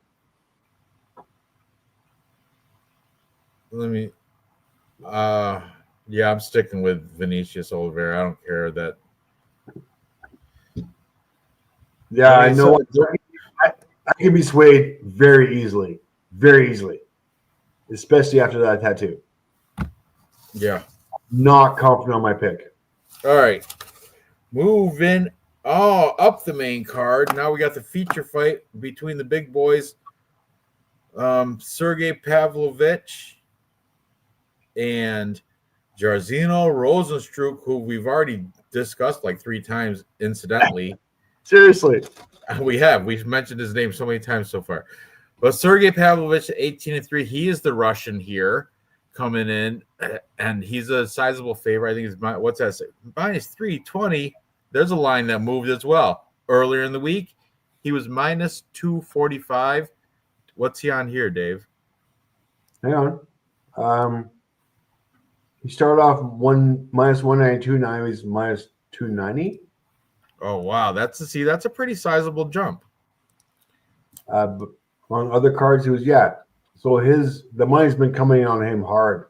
He was a minus 250 and now minus 300. Because you know why? Because Biggie Boy is like it's either he's got sluggers like if it goes to any type of wrestling, you have to take the Russian. I know Sergey Pavlovich is more of he's another striker out of Russia, coincidentally, but he does rush. I'm sure he's got some Sambo background. Where Jairzinho, Biggie Boy, he's relying on that heavy punch shot. That's all he's got. But I think Sergey Pavlovich has got enough defense to, stay clear of those big bombs and maybe take this fight to the ground if he wants to. I know he's coming off back-to-back losses, but they're to Tom Aspinall and Alexander Volkov. So, I mean, I think Biggie Boy would lose both those guys as well. He did. Alexander Volkov, Biggie Boy lost to him in 2 years, 7 months ago. So back in like 2022. So it doesn't matter. Sergey Pavlovich is he's not like one of these bums. He's not a Chris Dawkins, a Tai Tuivasa, or a Shamil Gaziev. I think Pavlovich is way better than all those guys, and I think he's way better than Jairzinho Rozenstruik, and he's definitely. I'm going to put my money at minus 320. I liked it better at minus 245 earlier in the week, but I still think he's worth the minus 320 on a parlay. Hell yeah. I'm on Pavlovich. This is one of my more confident picks on the entire card right here. What are you thinking about this one? Well, I just got kind of interrupted, but it was pleasant. I'm not in the 666 club, Dave, yet, but I'm still not a peasant, all right? This is sushi grade tuna. I know Gerald Lynch knows about this right here. And it's just, this is the kind of life I'm living right now. So I'm not in the 666 club yet. I'm working on it though. But I got Pavlovich, and for sure, Jairzinho. Pavlovich struggles against pure strikers, which Jairzinho is. So I sound like I'm contradicting myself right now. But Jairzinho got his clock clean, right, by Francis Ngannou, if I remember correctly. And I think he just couldn't handle the size. He did okay against what's his fucking face? Shamil Gaziev. And Gaziev was bigger, but Sergey is just a whole different animal. Honestly, I don't think Jairzinho has a chin at all, and I feel like there's no way he's going to be untouched. He might be the better striker, but the problem is I think once he feels Sergey's power in this one, that he's going to knock him out.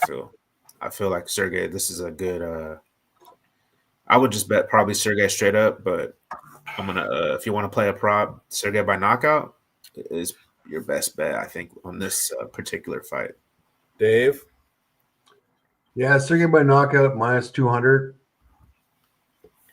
If you're gonna play the economics game of money line versus no bet. I mean, that's still kind of too chalky, I think. I know this is what I'm talking about. I mean, if you're gonna play the economics bet of that minus 334 versus minus 200, unless you can find like a bet boost. This is only 3 rounds. They can last 3 rounds. Yeah, that's it. So I mean, easy money on minus 334 as far as I'm concerned. Like easy money. They don't bet the mortgage, but bet the car payment at least.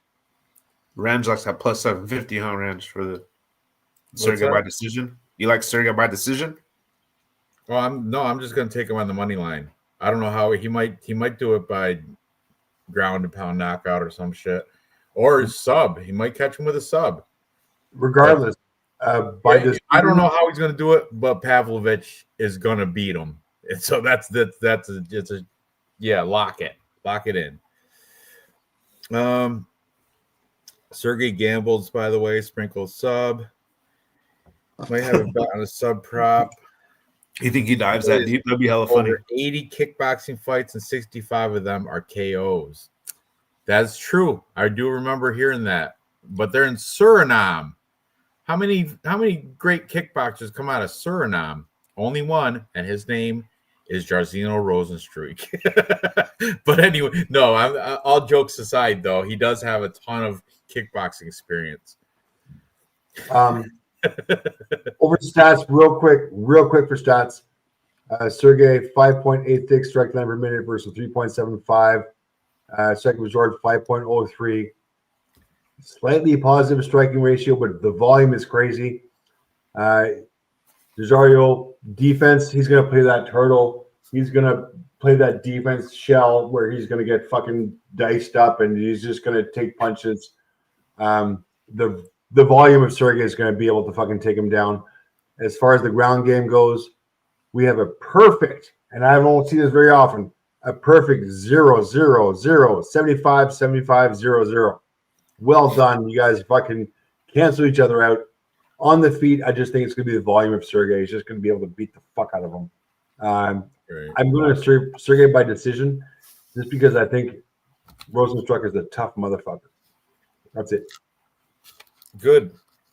All right, we're all in agreement there. He might make our 3-legger at the end, Sergey. I told you he's like my most confident pick on the card. Yeah.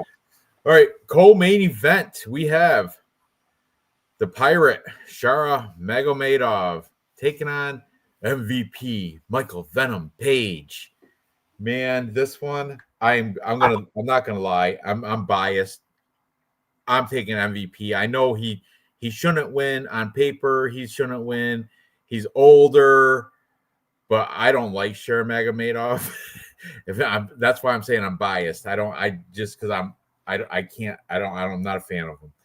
And I don't like that he's got one eye and he's still managing to come out with these. Michael Venom Page, can you just exploit the eye? Can you exploit hitting that blind side with your creepy, sneaky, fast strikes and kicks? I hope he can, and that's why I'm hoping, because if it does go to decision, Magomedov is a superstar in Saudi Arabia. He moved. He lives in Saudi Arabia now because he can't fight over here because he got the one eye. But Saudi Arabia, they love him, and he is a personality there. He's like he's on big billboards and stuff. I don't know about that. That's made up. But in my head, I'm thinking Shara Magomedov, all in the Arabic billboards and stuff, and pirate one eye and all that crap. But you know what? MVP, baby. I don't care if he's much older. He hasn't had his flash. He had he just making his third fight in the UFC or something, second or third fight. Yeah. I like MVP for the upset here, and I'm going to be rooting for him. I already put a bet on him, but my brain is telling me Shara is probably going to beat him, but my heart and everything is saying MVP. So what are you guys thinking about this one? Yeah, this one too. MVP is coming. He's moving up in class to going from welterweight to 185. I know. Okay, so chat, this is the primary lesson to take your emotions out of your betting. We've got MVP, who is a Bellator buy-in. UFC doesn't care about Bellator buy-ins, let's be honest. They hope they win, but if they don't care. And if not, it's kind of a good thing because they weren't UFC caliber. They were Bellator caliber. Michael Venom Page being fed to the dogs here, going up a weight class against. Could you pick a better favorite? Like a bigger favorite? Really? If this goes to decision and it's it might be close. Yeah, it's not. I think MVP here is just going for his Saudi Arabia paycheck. He is enjoying his ride. He is 37 years old. Yes, he has two eyes. He has depth perception, which are important. But I just don't see this fight going any other way in any way, shape, or form.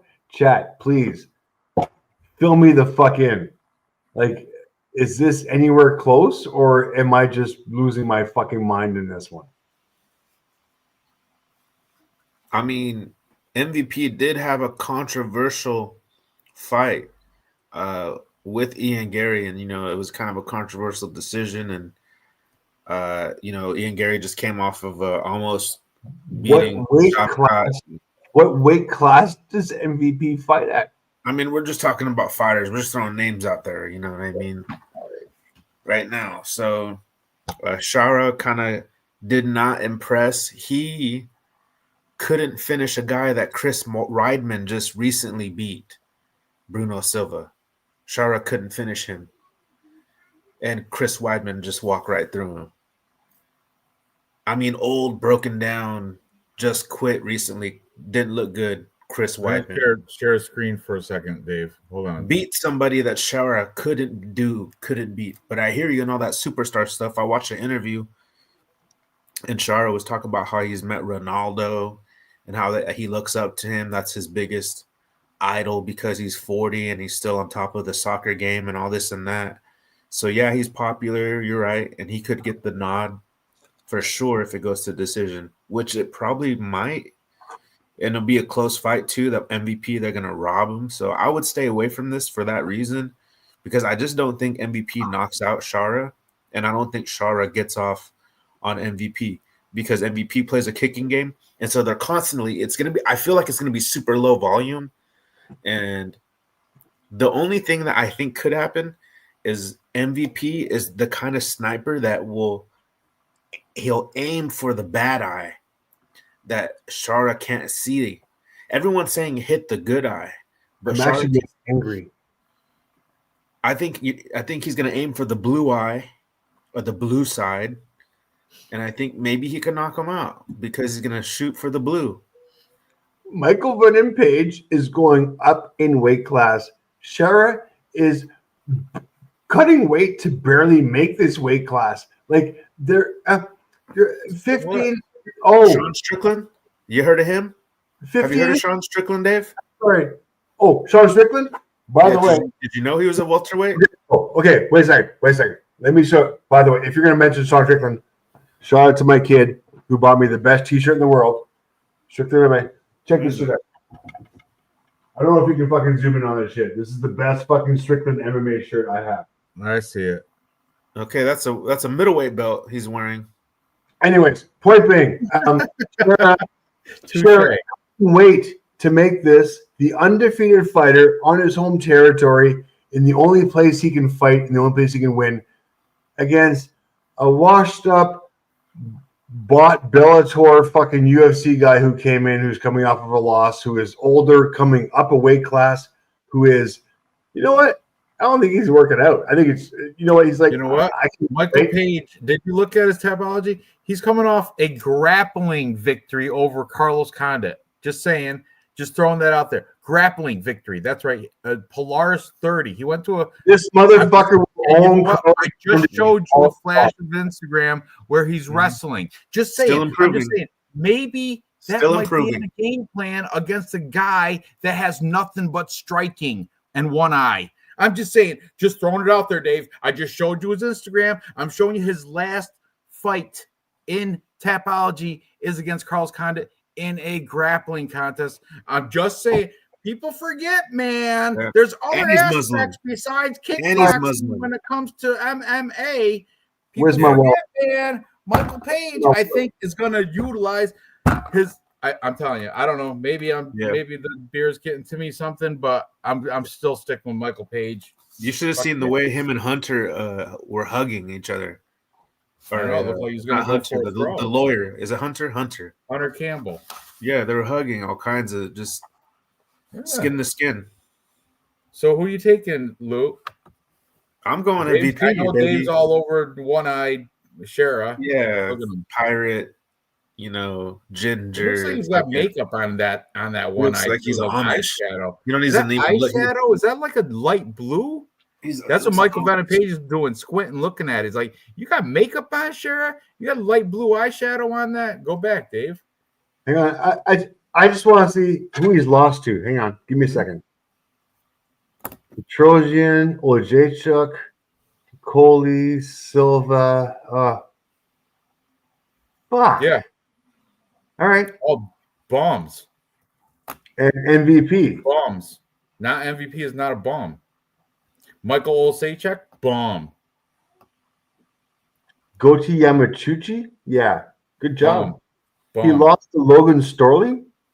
Bellator? Bum is right. He lost to a bum. He lost to Mike Perry, for fuck's sakes, bare knuckle. I know. I'm not saying Venom Page is the greatest thing on earth, but you know what? I think he's good enough to beat one-eyed Shara Magomedov. That's all. It's my opinion, Dave. Go fuck yourself, suck your own dick on yours. So Shara Magomedov is going to fucking lose on that. Good. Huh? Okay, moving on. All right. Agree, disagree. This is why we have this show.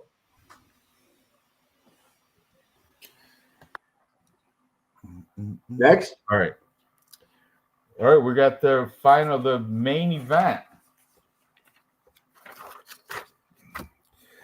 Israel Adesanya, 24-4, is taking on Nasruddin Imavov. He dropped the Russian. Now he's just the sniper. It went from, he used to be called the Russian sniper, but he's a Frenchman, spending so much time in France. You don't give a shit about that anymore.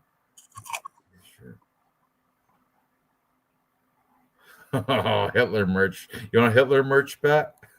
I don't own that. Hey, I do. We need to make a T-shirt with Hitler's mustache over Bryce's face. That would be a good one.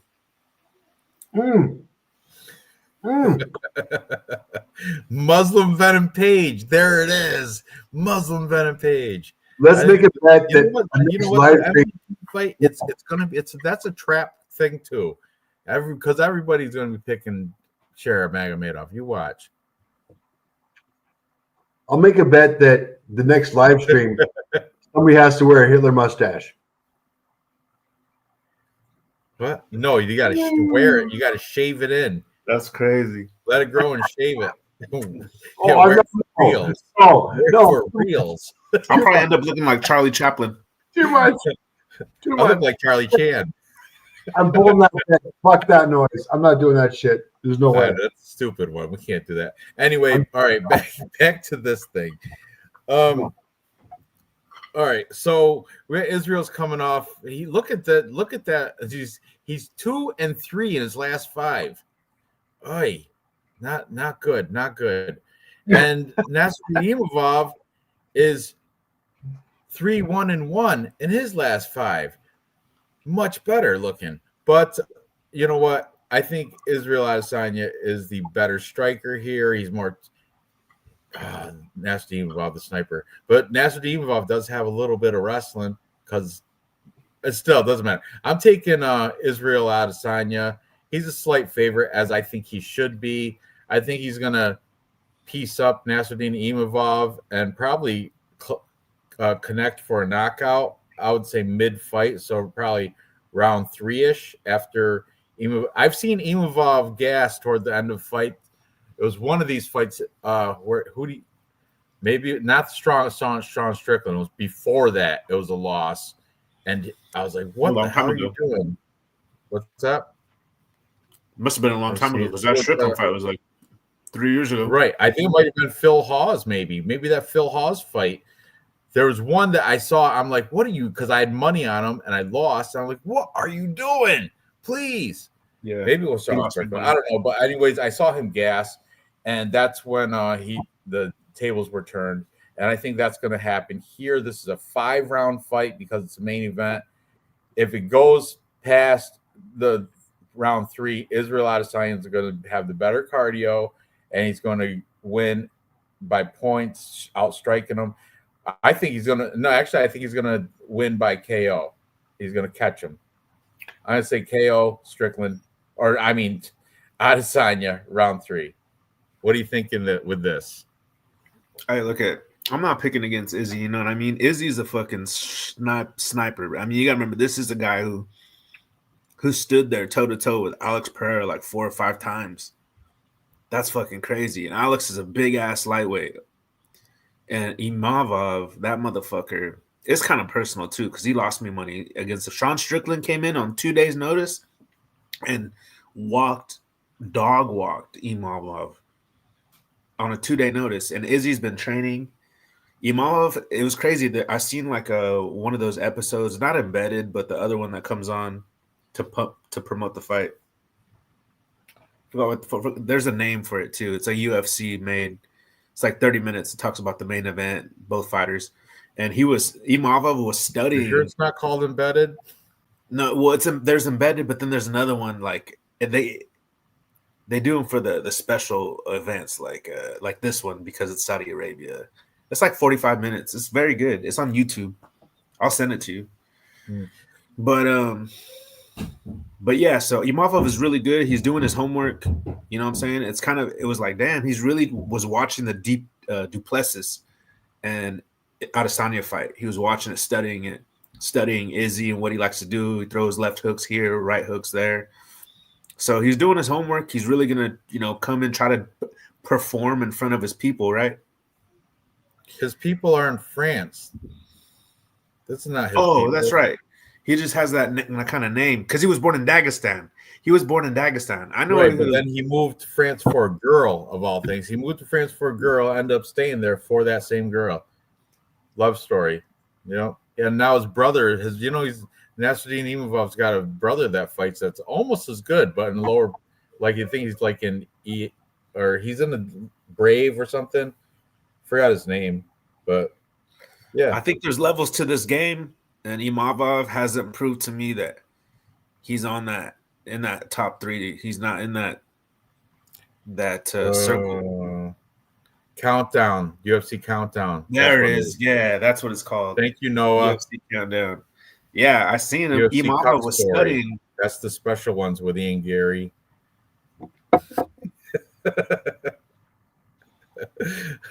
All right. His brother's gassy as fuck. What's his brother's name? It's like I don't know. It doesn't matter. Whatever. And UFC Countdown. Thank you, Crystal. So yeah. So we're both. One last thing. Yeah, Prize Picks. It's one of my picks on Prize Picks. I picked. They have a prop there. Basically, is what they are. Over under, right? Of what? Yeah, over under, and it has Imavov at 1.5. Takedowns? So I'm picking the under. Yeah, 1.5 on the under. Is it I don't know takedowns or what? Yeah, takedowns. I don't know Imavov to be a wrestler like that. So I'm picking the under. This might Dave, you do your thing. It's your turn. Strike lane per minute 4.00 versus 4.51. Okay, advantage. Sorry. Go ahead. 4.51. Sorry, 4.0 versus 4.51. Pretty much a wash as far as I'm concerned. Strike absorb 3.21 versus 3.20. A wash again. On the ground, takedown average 0.05 versus 0.88.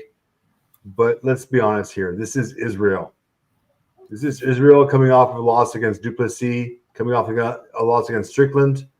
He won against Pereira. I mean, the back and forth there. I think this is his comeback. I think if he loses this, he's done. So he's got so much invested in this. There is no way he's losing this fight. I wish the best to Imavov, but Imavov is not a Pereira. He's not a Duplessis. He's not a Strickland. He's not that caliber of fighter. So I can't see Israel losing this one. I'm easy Israel on this one. I mean, even at minus 163, I think that's a fucking given. That's a given. Israel loses this, his career is over. It's done. I mean, I realize he doesn't need to fight, but he still wants to remain relevant. He's not that old yet. All in on Israel here. All in. Good. And he looks good. So we're all on that on the Izzy side there. Now it's the funnest part of the show is when we pick our 3-leg parlay that we all agree upon. I don't even know if there's 3 fights we all agree upon. Well, there is. I think we agree on Israel main event, which is what we don't usually bet on. Right. That might be a bet though. We'll see. I'm going to suggest that if we all agree on Jasmine, we bet on Jasmine, but I don't think Lupe is on there.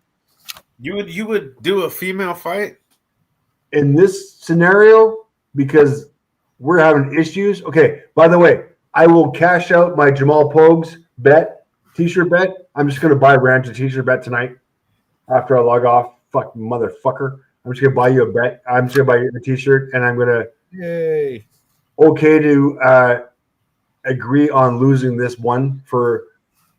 All right, we got plenty. We got not plenty, but we got some. Listen. Okay, so starting from the beginning. All right. Our first fight we all agreed upon is minus 600 Terrence McKinney. So that one's thrown out. But then we've got Mohamed Naimov minus 250. We're all on that side. Faraz Ziam underdog plus 205. Well, I don't know if that might have changed. This was Monday's line. But Faraz Ziam, we're all on him. Sergey Pavlovich minus 245. Well, now he's like minus 3 something. Yep. But that might be a play. And finally, Israel and Jasmine. But Jasmine, I mean, what's she minus 250? No, we're not all on Jasmine because Lou is on MB no bueno. So I feel like I'm cock blocking you guys because last week we had so many disagreements and we ended up having to pick Jamal Hill. That's all right. We got agreements. Blew it for us. Listen, we all agree on Faraz Ziam Pavlovich, and Nemov. They're not main events and they're not girls. We can do it. That's it. That's our own. That's forced. There's so many here. Like, look at this. Okay, we can't pick Terrence because Terrence is minus 600. Right. So he's out. So far, I've got 5: Pavlovich, Ziam, Nemov, Hamid, and Israel. Israel's main event. Is it very chalky though with Jasmine? Are we picking Fariz? Is he part of it? I think for us, that keeps it plus money. That's plus money. That play by itself is plus money. Chat. Say we go with Hamdi's only minus 125, and waiting for the chat. That's right. You flipped your pick. You were originally on Jamal Loser Pogues. Yeah, I know. Hamdi, I can't let you. What kind of t-shirt you want? Huh? What kind of t-shirt you want? Give me a Hamdi. No, I don't care. Whatever. Just use your whatever. Make a good one. A pirate shirt? Oh, done. I'm buying you a fucking pirate shirt. Whatever you want to do, I'll wear it. Oh, dude, I'm doing it. Okay. Guy named Israel winning in Riyadh. Bryce Mitchell gonna crash out if he hears Israel wins tomorrow. Okay, chat between these 5 legs that we have right now. I want the chat to pick one of the legs. I want some chat advice here. All right, one leg. For the chat gets at least one leg. Top pick from the chat. We've got 14 people in the chat. I want at least like five dominant picks in the chat. Throw your all your $1.21 on that shit, Dave. You empty out your bankroll for that. Oh, you guys don't know how I do this. I cash out every fucking day. I cash out every day. I'll deposit, bet, and cash out tomorrow. Don't worry about it, kids. He said, so Crystal said, so the third pick would be Sergey. That's the pick. No, Bogdan Grad. I like that one too. Did we all pick him? No. They had to pick Lucas Alexander for some stupid reason because he's taller and he has head movement. Bogdan Grad, really, I'm considering flipping my pick on that because he does eat everything that you give him. He'll boom. That's his defense is catching him with his face. It's a superpower. Superpower is to eat as many punches as you can give. That's why I don't like that pick. But anyway, not everybody cares. So Sergey. Okay. Man. Damn it. Dude, we have 3 different highlighter. I'm gonna get these going. Can the chat agree on we have the best chat in the world? I don't care what anybody says. Best chat in the world. We should pick Brogdon just because we told the chat. No. Really? Shara, not Shara. Adesanya. I like Adesanya too. You want to throw Adesanya? Was he in the? Was he in the party? Can we please pick Shara minus 188? That makes Hitler theory. Bogdan's born Austrian, failed out of art school. He got rejected from art school. All right. National pride. Hey. Okay. I'm putting 10 of my own dollars on a parlay and I'm down to pick Shara. You know what I mean? How do you feel, Ranch? What do you think? Like, whatever we decide right now in the moment. Fuck what just happened this whole we already got 3 picks. I'm not picking Shara. I don't like the guy. I think he's overrated. Fuck him in his one eye. I'll take that eye out and let fucking Michael Venom Page come right in it. You're still right in the eye hole. Salty about the mall incident. I am. Yeah, that's bullshit. Hey, you know what's bullshit too? And he sucker punched him ass. Like he got in a fight with the guy at the mall for kissing his girlfriend. Then he waited outside and sucker punched him. I saw the video. He sucker punched him as he came out the mall. He wouldn't take pictures with Angela Hill, but he does all this video stuff with Nina Drama. Yeah, and he's flirting with her and stuff and all being corny, and I can't stand the guy, Shara. He kissed my ass. All right. So, can I make a suggestion here? Yeah. Just fucking finish the conversation. So, we're all in on these 5 picks right here. Sergey, Ziam, Nemov, Hamdi, and Israel? Yes. Okay. I'm pretty confident on the curtain jerker. I don't usually bet on curtain jerkers. I don't usually bet on main events.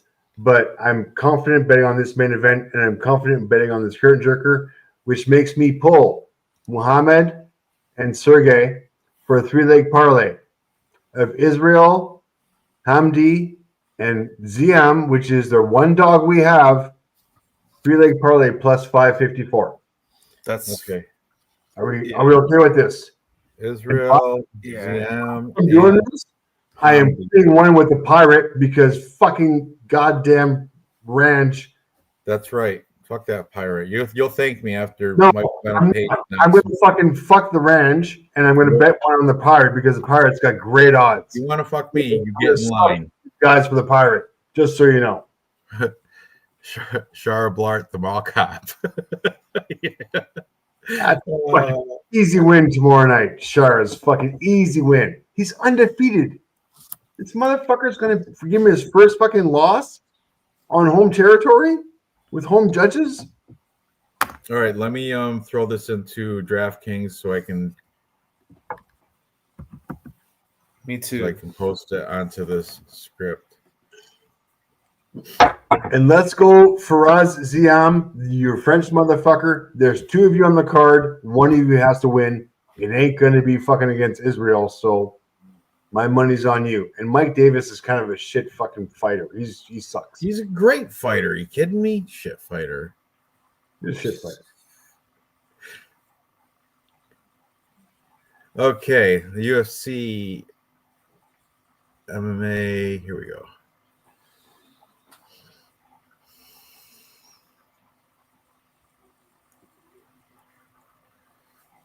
So who are we going with? Faraz, Hamdi, and Israel Adesanya, right? Plus Yeah, I got 5. plus 610. That's what I got. Oh, well done. What Really? fucking book are you on? Yeah, on Bet Openly, but someone has to. Don't. It's not locked in, guys. Don't get all excited. But I think it will. Most parlays get picked up by somebody because that's somebody basically being a bookie. And did somebody not pick Muhammad Naimov? No, we did. He just was. Odds are too chalky or something. He's minus 334. Okay. So Hamdi, Israel, and Ziam. Okay, I got I will add 551. 3-pick parlay is 551 here. We're pretty much same. I will add Naimov for plus 750 if you want for 4-leg. No, we're not going to go out. We're doing our 3-leg as we do. There's a profit boost if you use a 4-leg on DraftKings Sportsbook. Just saying. Anyways, Ziam is our moneymaker. I think Hamdi against Pogues is a walk-off. I just fucking lost a T-shirt because I'm an idiot. And Israel. Who's going to bet against Israel? So as long as Ziam wins this, Dev or MMA Jesus is going to bet against Israel. You said who is? He is. Okay, so fucking chat. I love our chat. Once again, best chat in the fucking world. I appreciate all you fucking negative cunts. And I appreciate the roasting. Yes, my 121 will get fucking changed. Assholes. Judges won't be necessary, sure, by flying rear naked triangle. See you in the morning. Yes, early morning. 9 o'clock they start for me because I'm East Coast. 6. Early, but bus parlays like the Singapore card. Could be. People wake up and won't be able to rebuild. Casuals. Bare knuckle tomorrow. Naimov sub. Jesus already lost Israel once before. So fucking stupid. I just got that. When I read it out loud. You guys don't get it, do you? All right.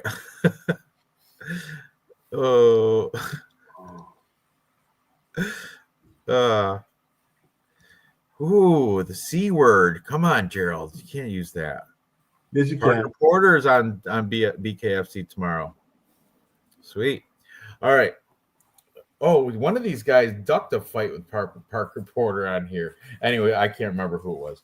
So here's let me copy.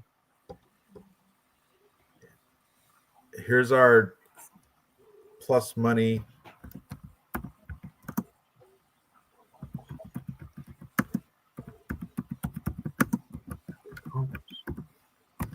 Okay, sorry. Skiing tomorrow, skiing tomorrow, skiing tomorrow, skiing tomorrow. We're going celebration of life tomorrow. Celebration of life tomorrow. I'm going to get messed up at the celebration of life tomorrow. Cheers. All right, here we are. 3-pick parlay. We got for plus 551. Israel Adesanya, Hamdi, Abdullah Wahab, and Faraz Ziam.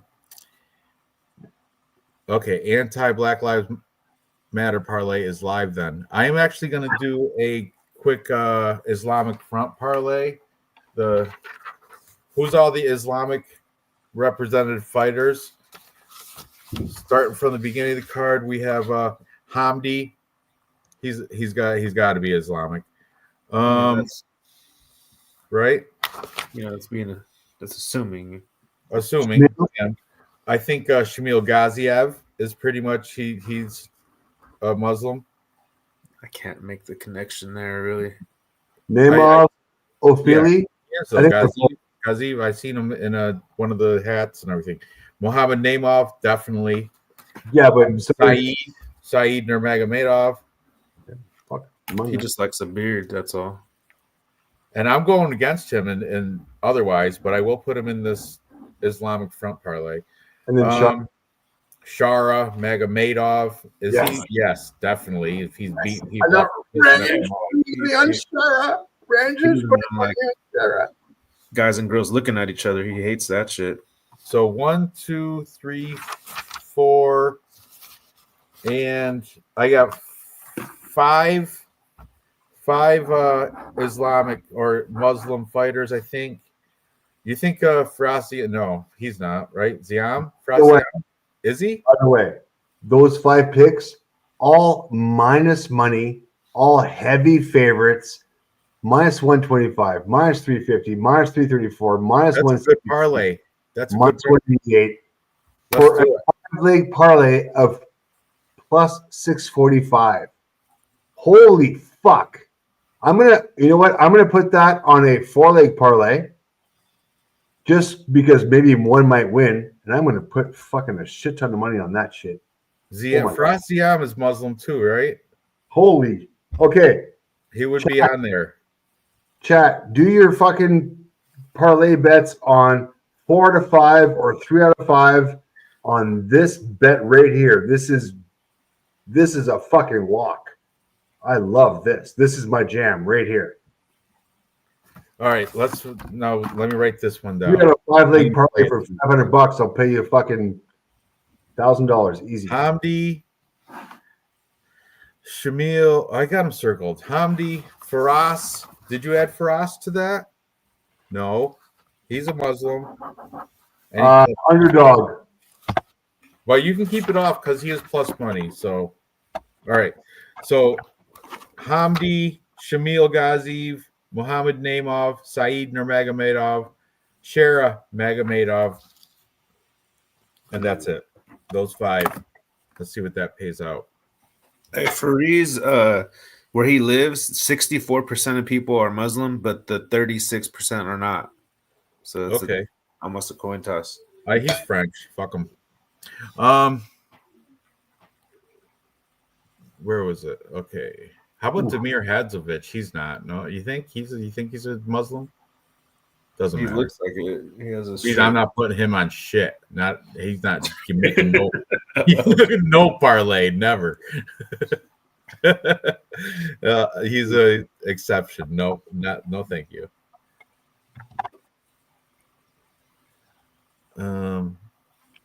Believe it or not, you know what? I'm not putting him on, but Jairzinho Rozenstruik, he might. Hey, he is a Muslim. He is. Right? Yeah, he says it's he is Muslim. I'm not putting him on though. It's crazy. He's like Danish born. I got Shera, Saeed, Muhammad, Shamil, and Hamdi. Those are your 5, right? Yeah, I kind of fucked up here. I'm gonna round robin it too. Yeah, that's what I'm saying. Those are I'm gonna. I got plus 610.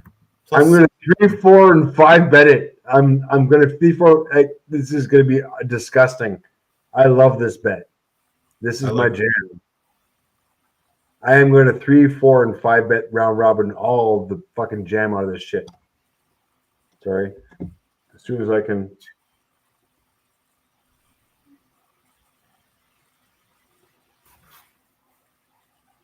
Make a deposit. Demir is Muslim, yeah, but Demir is 100% not Muslim. Demir is Muslim. People forget, man. All right, where was I? I'm doing this. Paste. What's this one called? This Islamic Front parlay.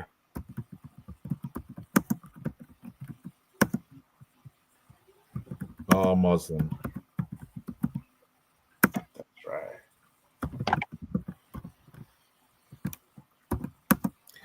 5 picks. I do like these, and I am going to round robin it.